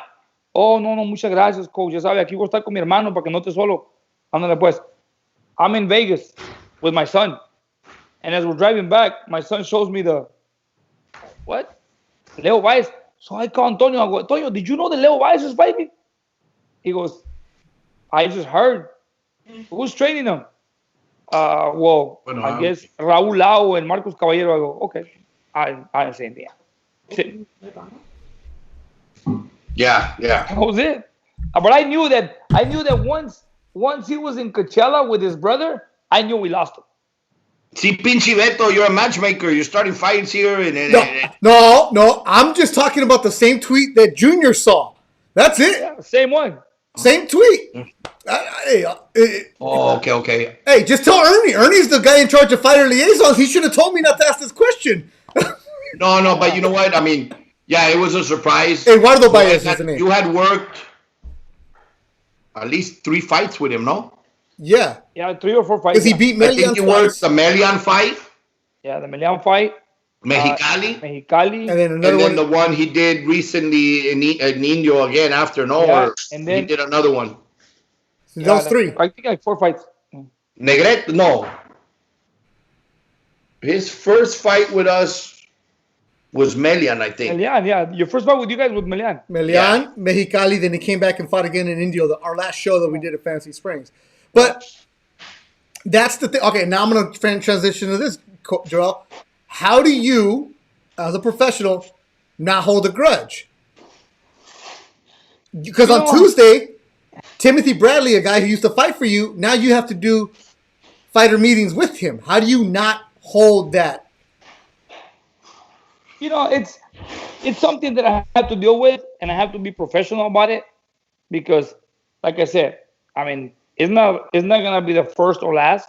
You know, I just have to move forward. Remember, I always believe that my career is longer than theirs, and I gotta move forward. You know, I mean, Bradley obviously the other day in the fighter meeting, Bradley said, and you know, it's rare when he does throw it out there like today. I was watching the fights, and when he says, you know, I'm listening, but at the same time, I'm like, okay, you know, I was there. When he says that, you know, regarding his father, they're talking about fathers working with fighters, and he says, well, you know, my father's always been there, and when I spoke to my father about making that transition of becoming a professional fighter, I said, let's sit down, and we spoke. I spoke to my father, not my trainer, and my father says, we need to find somebody that can help you. And he says, and we did. And I got 5 world titles in 2 different divisions. You know, I mean, I'm part of that because he started with me. And captured those 5 titles when he was with me. And going back to the same thing, you know, that they were at the fighter meeting, he tells me, he goes, does Bobby John have potential to become a world champion? He says, because you and I captured 5 straps together. You know what I mean? He threw it out there, but like I said, I mean, why hold the grudge? I mean, there's things that are inevitable. You know, I cannot hold the kid, and sometimes it's not the kid. Honestly, I can tell you right now. Leo, it was not Leo Baez's decision or choice. I know my fighters. Every fighter that has left my camp has been undefeated, and they go on and they move on their careers, and I mean, they're just opponents nowadays, you know. Some of them are gonna be superstars, you know. But like I said, they don't leave me by their will, you know. There's always. Sometimes the manager tells them, "Hey, I'm your manager. You have to do this, and I'm doing this, and this is the switch." And they don't even give them a choice. Yeah. It's very rare when the fighter can say, "No, this is what I want to do, and this is what I want." I mean. So it's a fine line, and like Joel says, you can't hold a grudge because you know how much sleep you're gonna lose. Yeah. I mean, worry about the ones. That's why I said earlier about appreciating the medal, appreciating the gratefulness. The it's rare, but it's there. Yeah. And when it's there, it makes the others forgettable. You know, it's like, this is why I do it. You can't expect the gratefulness and the loyalty or the appreciation from 100%. You can't. But when you get it from 25%, it feels good. It feels good. And that's what keeps you going. And you're doing it for also because you love what you're doing. Yeah. Hey, el deporte. Hey, cheers, everybody. Why don't you guys get your shot? And if you have your questions, we're going to start taking them right now. The fancy wine. I got an $8 bottle. And, Coach, well, es el negocio.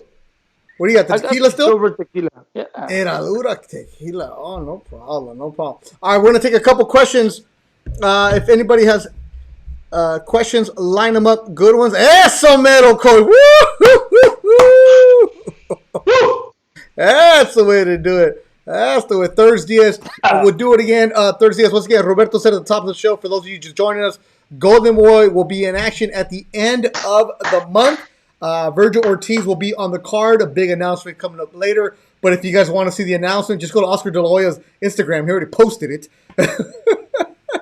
Not the full thing. He doesn't have the full card or the opponent, nothing. It's coming soon. Oh, there you go. The card coming soon. All right, Roberto, since you're here right now, before we get to the questions, how many fights should we expect on a Golden Boy card coming up in California? Because California is now available. Because I know Thompson, we're going to go at the end of the month also.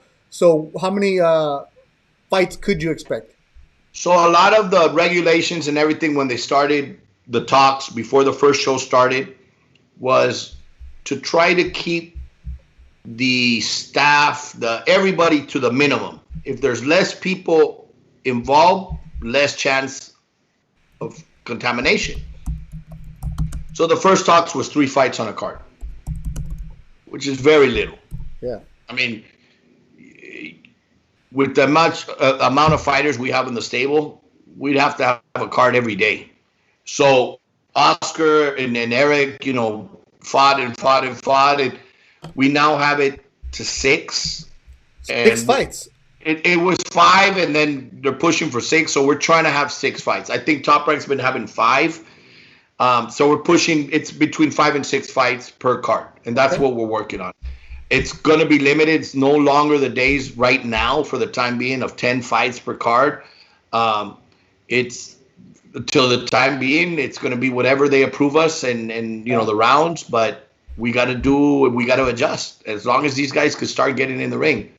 As long as they get into the ring, and that'll happen at the end of the month. Still no word of where, how, what's going to go on. All right, if you have your question, type it up. Let's get going. Ace of SoCal gets to ask the first question as always. Bobby Diaz is watching us in Miami. Qué bonito, Bobby. Bobby. Wow. Qué lindo. I wish my dad could send me to Miami for 3 weeks and take a dog and get a boat and just spend all kinds of money. Qué vida. I'm That's jealous. why you work so hard. That's why you work so hard. And by the way, I think he's on his way to Puerto Rico next week. So look at him. Really? Miami to Puerto Rico. Wow. Saludos, Bobby, Andrés. Wow. Just like that. I'll be quiet because Bobby's a good kid and I've been drinking wine, so I'll be quiet with it. Right? No, he works hard. So I'm going to start out with Roberto. Canelo, when could we expect to see him? When can we expect to see Canelo? Well, he fights in May and September. May went by. September's still coming. So is it still... How does he do it? September, baby. Hopefully September we can see him back. Okay, all right. And the California Commission has told you no fans anytime soon, correct? No fans for the time being, correct. No fans for the time being. That's good. Here we go. Nevada the same. Look, I heard a story a few days ago, which is crazy, but so Joel, you were at the MGM. Mm-hmm. The casino was full. Yes? It wasn't full, but there was people. There was people. Yeah, there was people everywhere. So I saw pictures and videos of casinos, like the tables and everything full. So I asked a friend that's connected there at the MGM, works at the MGM, and if you're a resident of the U.S., you can check into the hotel, obviously not the boxing where you're secluded or quarantined, and you can go to the tables. If you're coming from outside of the country, and this includes Hawaii as outside of the country,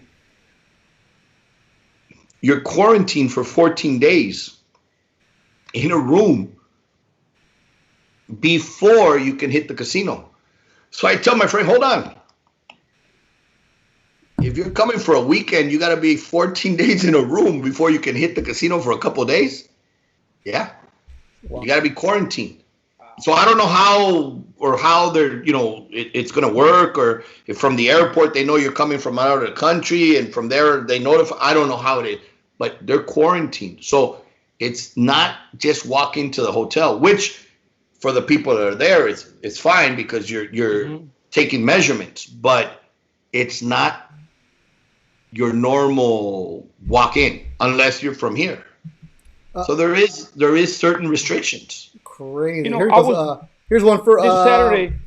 Texas is starting to allow some fans. I've heard that it's different, but Golden Boy's going to stay in California from what I've been hearing. Correct? For the time Easier. being, California. Yes, we look just like Nevada's doing the host hotel, the bubble. We're going to do the same thing in California. The majority of our fighters, home base is California. The relationships here right now to get started, and hopefully as markets open up and opportunities open up and stuff, we'll look into other avenues. But right now, it's going to be California. Here's a question from Victor Granillo. What's next for Hector Tanajara? Kid out of San Antonio, but he trains in Riverside. He's California based. Stay tuned.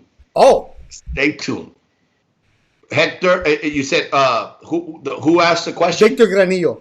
Victor, over the next couple of days, there will be a very nice announcement, very good announcement regarding Hector Tanajara, who's training and is ready to fight. Oh, okay. I like Hector. He does train well with Robert Garcia. I've seen on his Instagram he's been posting his sparring. He's using some guys from House of Boxing down in San Diego for sparring partners. So Tanajara is okay. Stay tuned. So hopefully by next Thursday, the next ThursDIAZ, we will have some news regarding Hector Tanajara.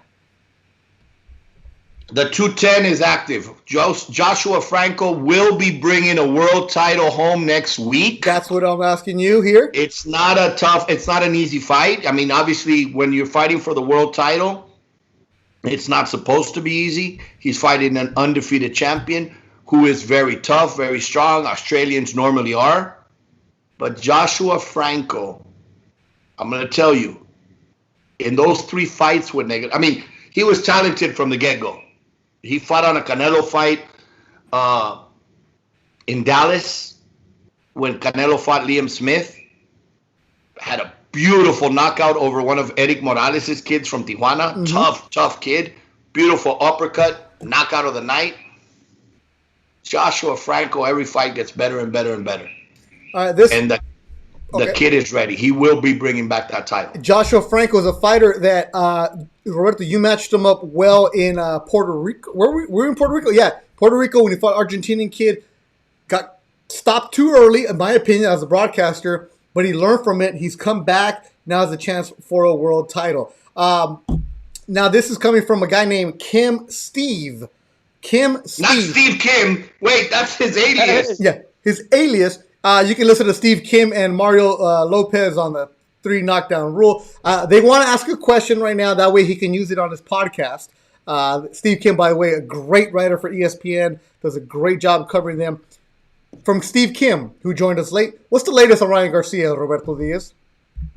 Ryan Garcia's training. He's always training. He's preparing, and hopefully in the next couple of days we'll have an announcement as well. I mean, look, he's ready. He's always ready. It's a matter of just getting everything set up and his team to agree, and then that, it's the time and the right time, and let's get in there. I mean, Ryan belongs in the ring, belongs doing his thing, the King Ride, knocking people out. I'll say it, his team to agree. I picked that up. Make sure you guys go listen to the 3 knockdown roll with Steve Kim. And by the way, Steve Kim, where's our free shirts at? Come on now. Free shirts, Kim. Hook us up. Let's go. This one comes from Mr. Boxing Guru. If anybody wants Adidas gear, ask Mr. Boxing Guru. He will hook you up. He will take care of you. All you have to do is tell him that we sent you. Anything Adidas, Guru will hook you up. Robert, I'm sorry, Guru, but I just took off my whole Adidas uniform earlier. I was all Adidas. Look, I had my Mexico, La Selección de Mexico, I had my jersey. Everything was all Adidas. Yeah, Chavez uses Adidas. Get more, yeah. If there was an opponent in-house for Virgil, could it possibly be a guy like Cano? No. It's been talked about in the past, and Cano's going to settle in at 140. Virgil's at 147. Okay. And I think right at this moment in time, no. In the past, Cano decided, I want to fight 47. Obviously, he fought Paulie at 147. He fought Mosley at 147. But we sat down and talked even after he got stopped by Marcelino. And I said, look, what are you doing at 147? These guys are bigger, stronger. It's too much weight. I mean, look, from 40 to 47, that's the biggest spread in divisions. So I said, it's going to take sacrifice. It's going to take hard work, but you're stronger and better at 140. Even though it didn't work with Marcelino, but that was because Joel said, throw this looping right. But hey, Marcelino's a golden boy fighter, so bien allá. We studied that punch. Yeah, and you almost repeated it with Masa. But again, there is fighters that need to be at their weight, and it might take a little bit longer or more sacrifice. But Cano is a 140. Yeah. However, will we see him with another golden boy fighter? It's very possible. In other words, stay tuned. More news coming this. There better be a lot of news for next week on ThursDIAZ. Absolutely. All right. There'll be a lot coming out once. All right, so they're gonna get used to it. All right. Marco Favela wants to see the picture behind you. Can you pick it up so we can see what is it? Barrera Morales. Move the camera up a little bit, Bobby. There it is. Oh, what's that picture, Roberto? So, Richard Sloan. Oh. One of the greatest artists out there. Yep. Good friend of mine. He does a lot of the paintings for the fights, the programs from Manchester. We've mentioned him a couple times on the shows before because real good friend. One day asked me, I want to do a painting for you. And I said, that's okay. No, I want to do something. Just pick any fight you want. And obviously the Barrera Morales trilogy, the Barrera Morales fights were very close to me. And I said, well, Barrera Morales, he did that painting. And that's precisely why today I moved it from the outside inside just for that painting, because it's very special. It's one of the only pieces of boxing inside the house. Everything's in the garage. It's a beautiful painting. One of one, Diaz edition. Wow. Barrera Morales signed by Marco and signed by Eric. Wow, signed by both. That is awesome. And that's here in the living room. That is awesome. All right, let's wrap it up. Joel, what do you have coming up with your fighters? Are you going back to the bubble? Not right now. Right now, honestly, I don't have anything but July 25th, Tomas Dulorme going back to Jamal James. Where at? Still on. Well, I keep asking him, and he says it's going to be in Los Angeles. He just keeps telling me it's going to be in LA. Okay. Because when he was supposed to fight him, I mean, that was in April 11th. The fight was supposed to happen in Minneapolis. And when all this started, everything went like, okay.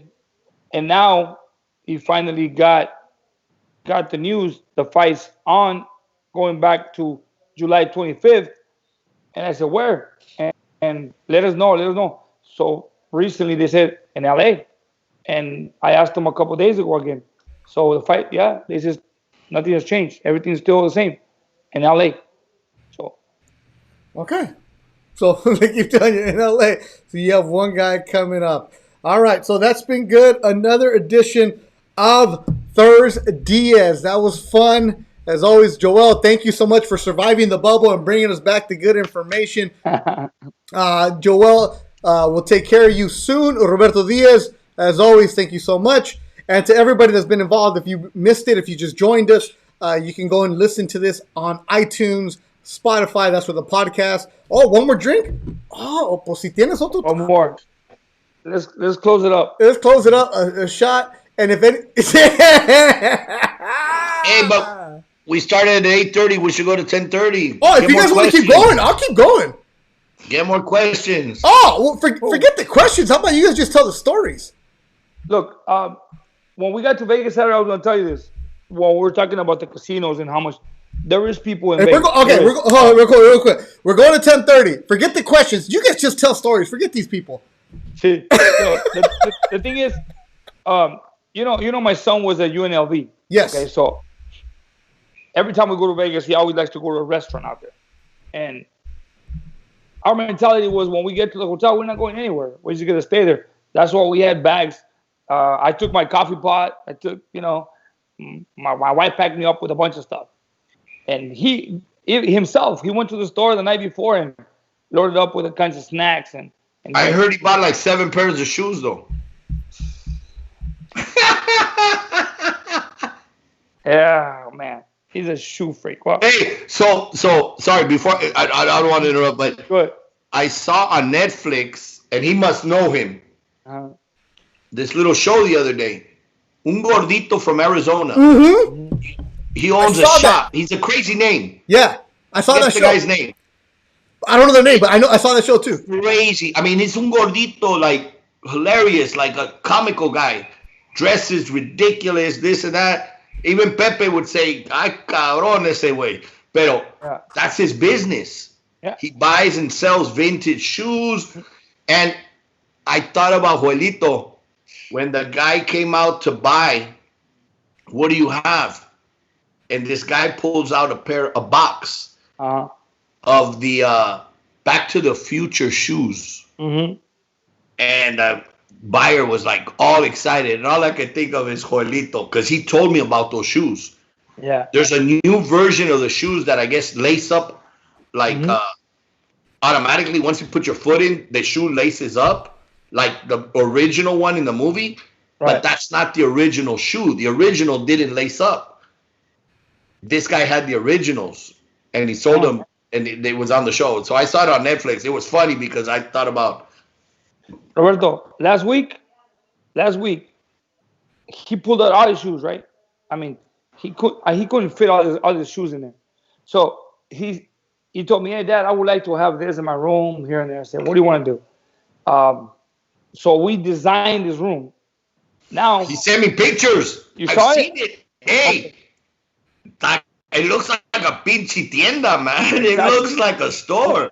We did shelves on the top. Everything was. I got this guy. He did everything custom. Where he wanted the size, the size of the shelves, and then in the middle he has a display of the shoe. A floater, fitting, right? A floater. I saw that. And then he put the bed in the middle.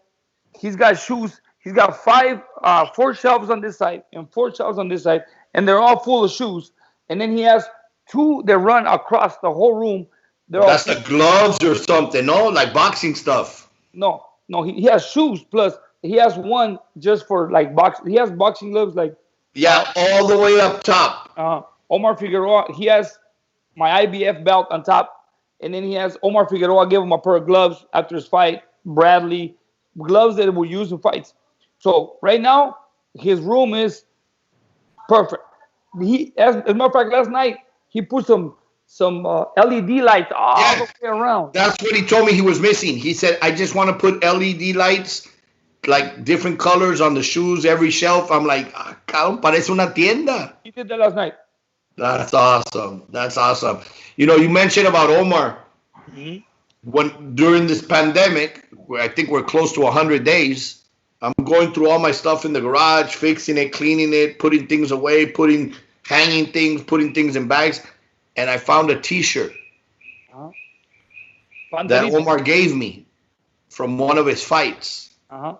When the bombing of Boston, Omar had one of his fights that said for all the victims, like a spray painted, I think, T-shirt. Now remember, Omar fought at 135. Not what he weighed after the fight. He wore it when he walked into the ring. Right. And me la regaló. But I looked at the T-shirt and I'm like, I'll never be able to wear this T-shirt. That's like an extra small. Yeah. I mean, it's like a tiny T-shirt. And Junior's watching. Again, what we were saying is... Hold on, real quick, Robert. Junior is watching the show right now. And he sent me a picture of the room. You guys can't see it, but for those watching at home, where is he? For those of you watching at home, you'll be able to see this picture. Let me post it up right now. There it is, the room. Where's Junior? Junior's in his room. He has the lights. So for those of you watching at home on YouTube, you can see it. He has the skateboards. He has the gloves. He has the Jordan. So those of you watching at home can definitely see it. And wow, Joel. Qué bonito tener dinero, bro. Roberto, you know there's a frame, there's a picture that he put over his bed, right? That picture. The one over his bed. The picture right above his bed. Yeah. If you see it. Yeah, we're looking at it right now. Okay, that picture. One day he tells me, "Hey, Dad, I need to make a frame for this. You need to make a frame, okay? So I went out of town. When I come back, he went to Home Depot and bought some 1x wood and made his own frame. Robert, I still have it right there. If you see that frame, you'll laugh. So I said, So he made it though? He made it, but it was like really bad. O sea, he didn't get an A in I would have given him a class. D. I would have given him a D. But I would have given him a grade. So we go back to Home Depot. And I said, I'm gonna make you a frame. We're at Home Depot, we bought the wood. I get my tools and I cut everything on nice 45 miters. Hey, put it together and we put the painting. Going back to the painting, I tell him, hey, what is this? He goes, oh, you wouldn't know. This guy right here. And he tells me the story. He goes, the guy this painting is from a guy that nobody knows. This guy goes around the world doing paintings on wall with a meaning. You see the painting he had right there? Yeah. It's a soldier fighting with pillows, with like meaning don't fight with guns, Yes, two guys fighting with pillows, and there's feathers everywhere. It's a soldier and a guy from in Middle East, right? And then he showed me on the internet the paintings that this guy has. As a matter of fact, I heard about it before, but I never paid attention. He showed me. He goes, Dad, look at this guy. This guy, the guy that painted this, is the guy that painted this little girl with a balloon on a heart, like that. And that painting was sold for I don't know how many millions of dollars on an auction. And as soon as it sold, that thing started shredding because the guy put in a frame that he will never. No, that's right. Yeah, his art will never be sold. So the guy, he put the painting in a frame and he put a mechanism that if it is ever sold, that thing was gonna tear in pieces. And as soon as they auctioned it and it was sold, that thing started sliding down and it shredded in pieces. Yeah, Banksy is the artist right away. That's who did it. So Banksy, it's La Maldita, as my shirt says, Maldita Pobreza.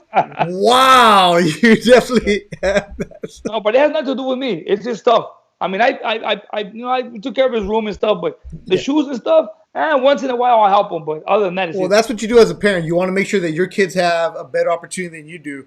But damn, Joel, that room, I mean. Roberto, as soon as he leaves, I'm going to start selling stuff. I already did. Bobby's in Miami. Hey, Bobby's in Miami. Yo ya vendí un chingo. Hey, Roberto. Bobby ain't coming back. Today, Bernardo Osuna called me and he goes, hey, móchate con unos Nikes. Y le digo, los que quieras. So I took a picture of Joel's room, a little video. I said, he goes, but those are not yours. They're Junior's. I go, once he's gone, this house is mine. And what's in the house is mine. Pregúntale, do they fit you? Don't matter. Oh, man. It doesn't matter. Hey, just fill them up with paper, no pedo. Yeah. All right, now the other question is from Tugayo Razo. He wants to know about that picture that you have with Muhammad Ali and Michael Jackson, and I'm showing it right now. You sent me bad. I saw a picture. He sent it to me the other day. That is amazing. Remember we talked about it? Yes. When I was working in construction, I met this man up in Bighorn. And I met him. I was working up on the roof of his house and just talking to him. Talking, and I told him, I was boxing. And he goes, what are you doing? Well, I'm not at the level yet where I depend on the boxing. I got to work. So then when he moved from there, he was going back to, I don't know, Utah or Oregon. And he goes, I want to give you this. He goes, because I think you would take. Appreciate it. Yeah. So, okay, great. And like I said, going back to the same picture, he told me, look, he opened it up and he goes, you see, this is an original copy right there. Muhammad Ali and Michael Jackson. Wow. He was 5 years old. And then he gave me the picture. And, when I was going up to Big Bear, when my brother Antonio was helping Oscar, and I ran into this place up in Big Bear where they have a lot of art, pictures and stuff. So I happened to go and ask the guy. I said, look, I have a picture. I showed him the picture. He goes, what would you give me for this? And he says, right now, $40. But if you get it signed by both, I'll give you $40,000. He told me that. I go, man, I don't think I'll ever get it signed. At that time, I said, I'm the type of person, Roberto, that I have pictures, but I don't know, but I never like, hey, would you sign this? I just don't feel comfortable. If I have a picture, to me, the most memorable picture is the picture I have. I've been in the elevator with with Mike Tyson, You said and that. he's talking to me, and I'm like, and I'm trying to see like, hey, tell my son, telling my son, take a picture of me and him or something, so that I get that I was in the elevator with him, just me and him.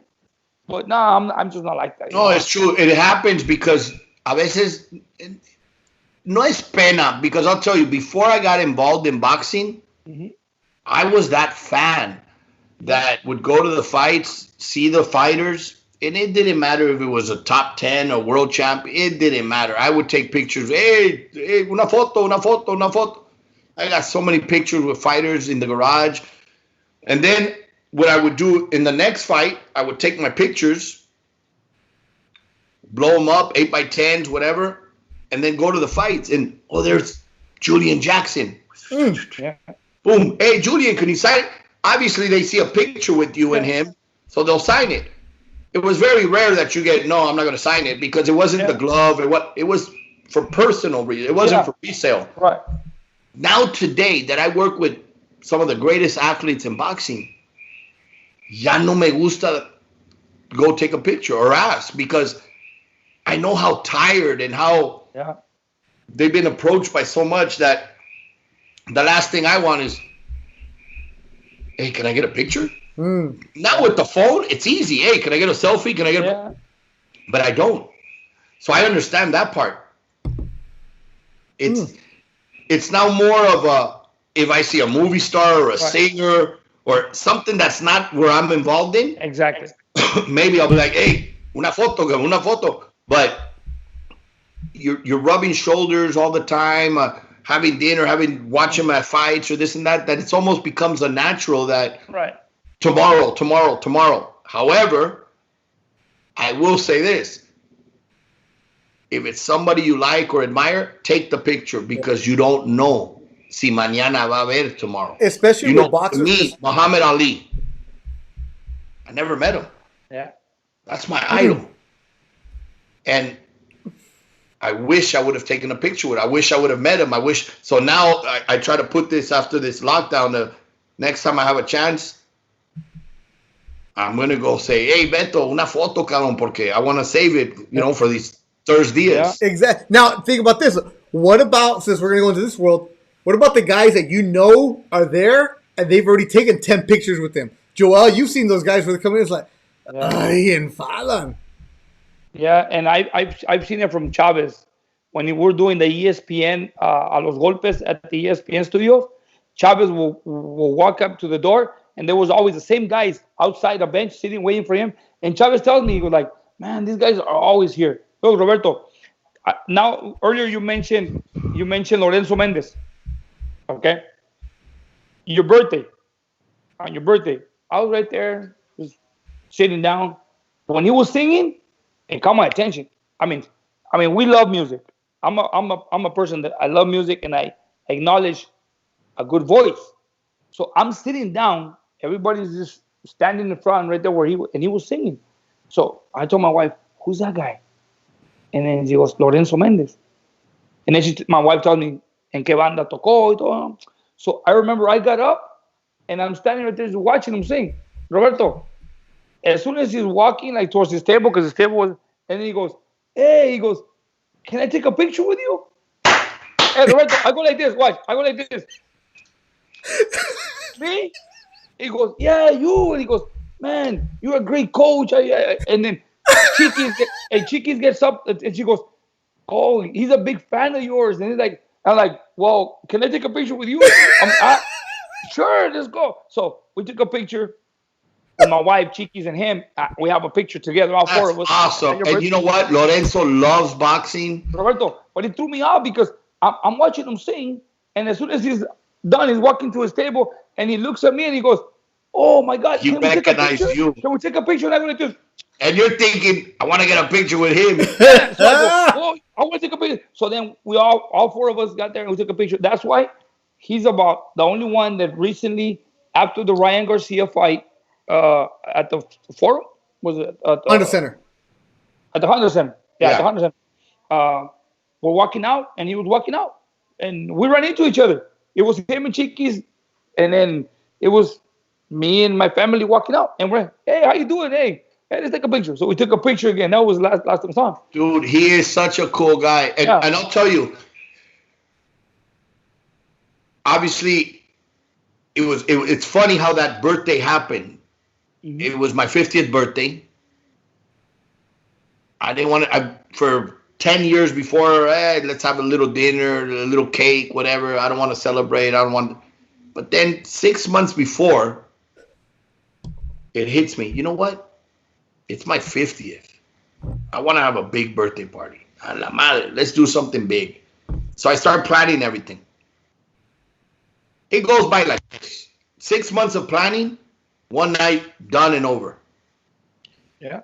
I'll never forget two things. I mean, obviously, it was great. Everybody showed up, friends from all over the country, different parts of the world that came over. But two things that really stick out, or one real thing that really sticks out, that I'm like, I couldn't believe it. I think I was dancing or doing something during the party when I hear a voice change. There was a little band playing that was pretty cool, but the voice changed. I got on the tone change, the voice Yeah. changed, and I turn around. I know. Miguel Cotto. Cotto. Miguel What? Cotto Yeah, singing. singing. Hey, everybody knows Miguel Cotto as one of the best fighters out there and a very serious. Yeah. Some people say, "Oh no, it's muy." He's like you this know." all the time. Yeah, Miguel Cotto is a great friend. I love him. Very humble. And to get up and tell the band, "Pásame el micrófono. I'm singing," and start singing. I mean, that to me, I won't forget it. I mean, he's not a singer, but god damn, he can sing. And him and Brian. Brian was that's Oh, the yeah, him pinche and Brian Brian. together. Yeah. Yeah. Oh, his assistant Brian? Yeah, Brian. Both of them. Hey, Good Brian dude. brings out Miguel. Brian brings out that reggaeton and brings out that salsa. And it was amazing because you hear the tone change of the singers that you've been hearing all night. And all of a sudden you turn around, Miguel and Brian singing on the That's mic. awesome. That's So, yeah. awesome. And then Lorenzo got up. Now, here's a story I didn't know. We all know Lorenzo Mendez from La Banda Limón. Yeah. Even I do. Okay, Lorenzo Mendez is not really a banda singer. He's a singer who adapted to banda.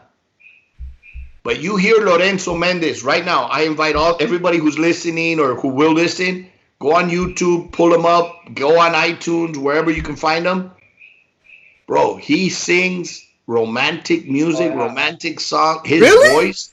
Oh, Oh my God, he sang A Mi Manera, My Way.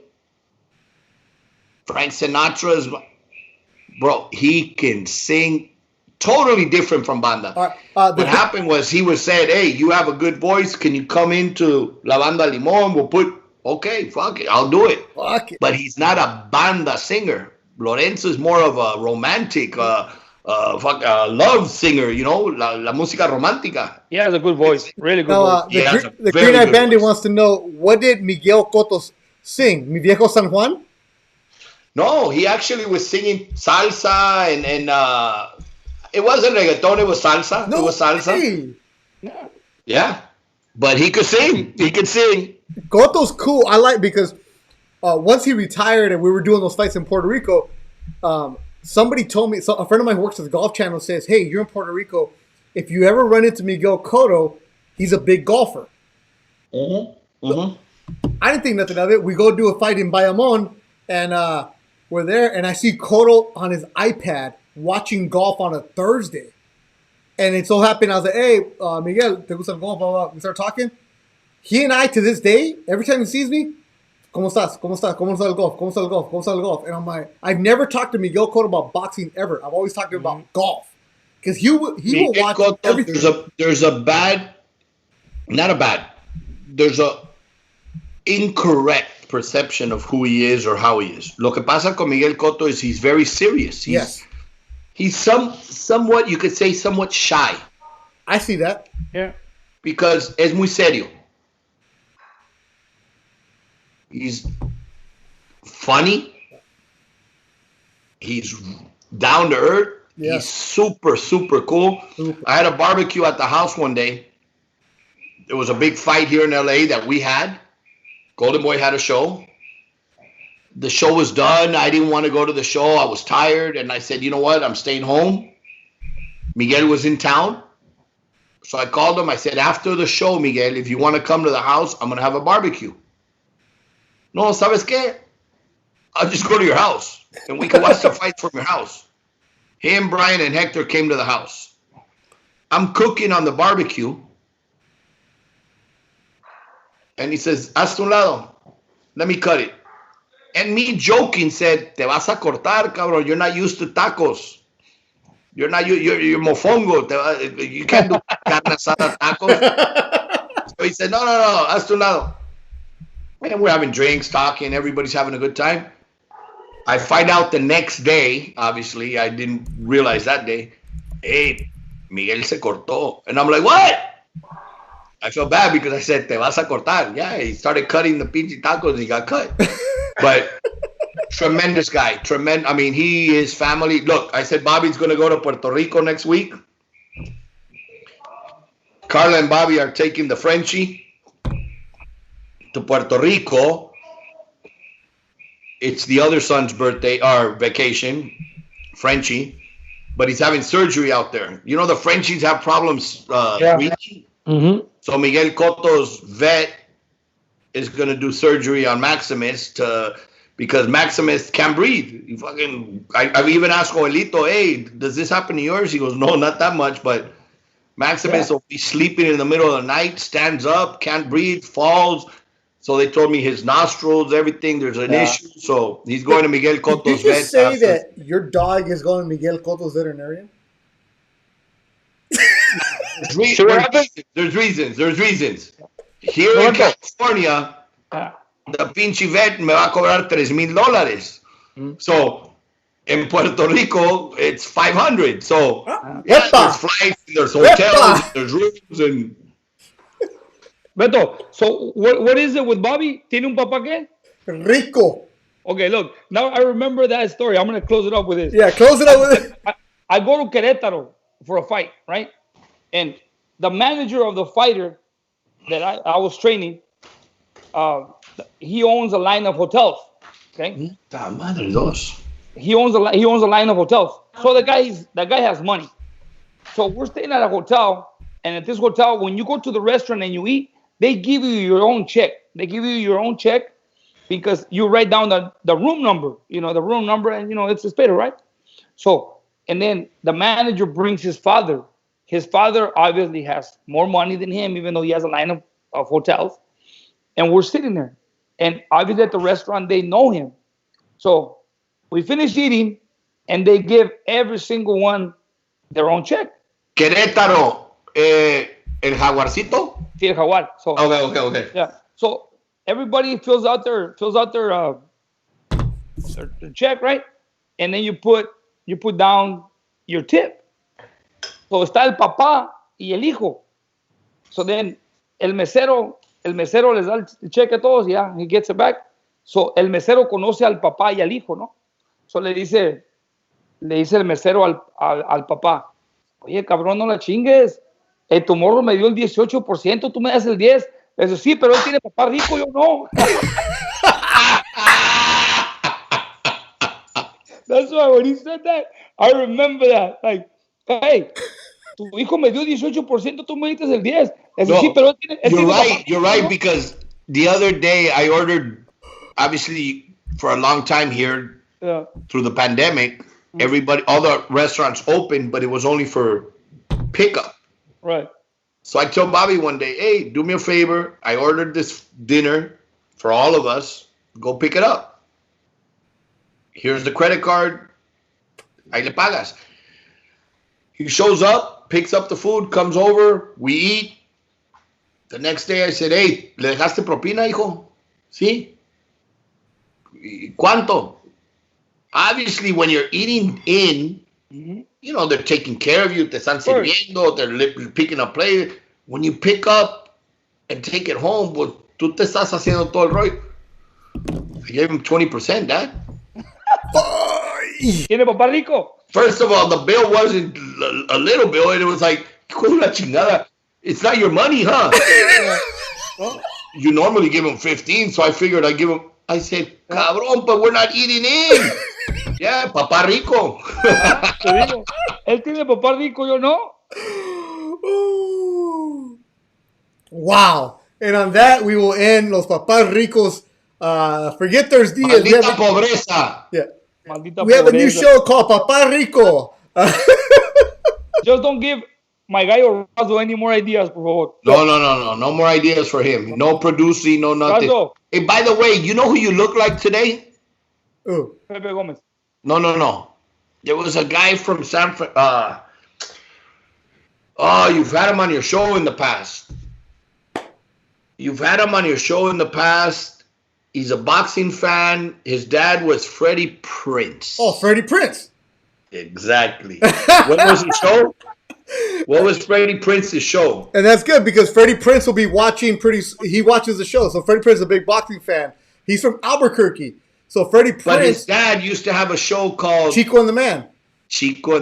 Yeah. So Freddie Prinze actually. That was in the época de Sanford and Son, Yeah. Chico and the Man. Yeah. Yeah. So shout out to Freddie Prinze. He watches all the Golden Boy shows. He actually. That's awesome. He's a big boxing fan because he grew up in Albuquerque with Johnny Tapia.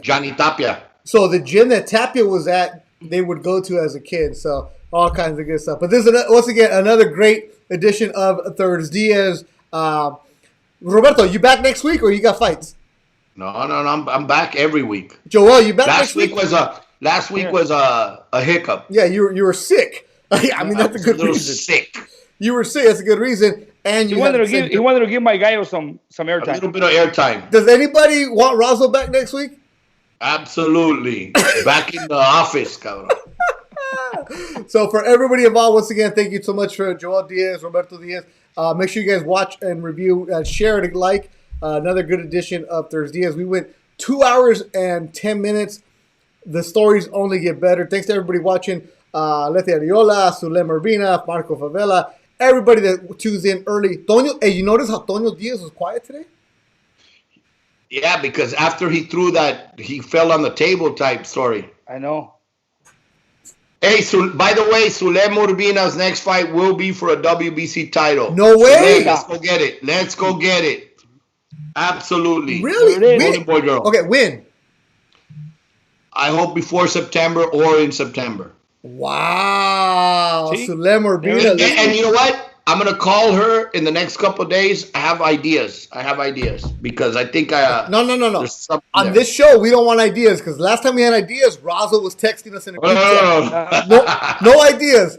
We will talk to you tomorrow. Thanks to everybody for watching ThursDIAZ. Al-Dahir, como siempre. Look, Al-Dahir, go to 11. Al-Dahir, ¿sabes qué? We got more wine, bro. We'll talk to you guys later. Thanks to everybody because I got to go edit this and I'm going to put it on iTunes and Spotify. Go check it out. Saludos to everybody. Once again, thanks for Good night, everybody. Good night, everybody. ThursDIAZ. Salud. Nos vemos. Good night. Bye.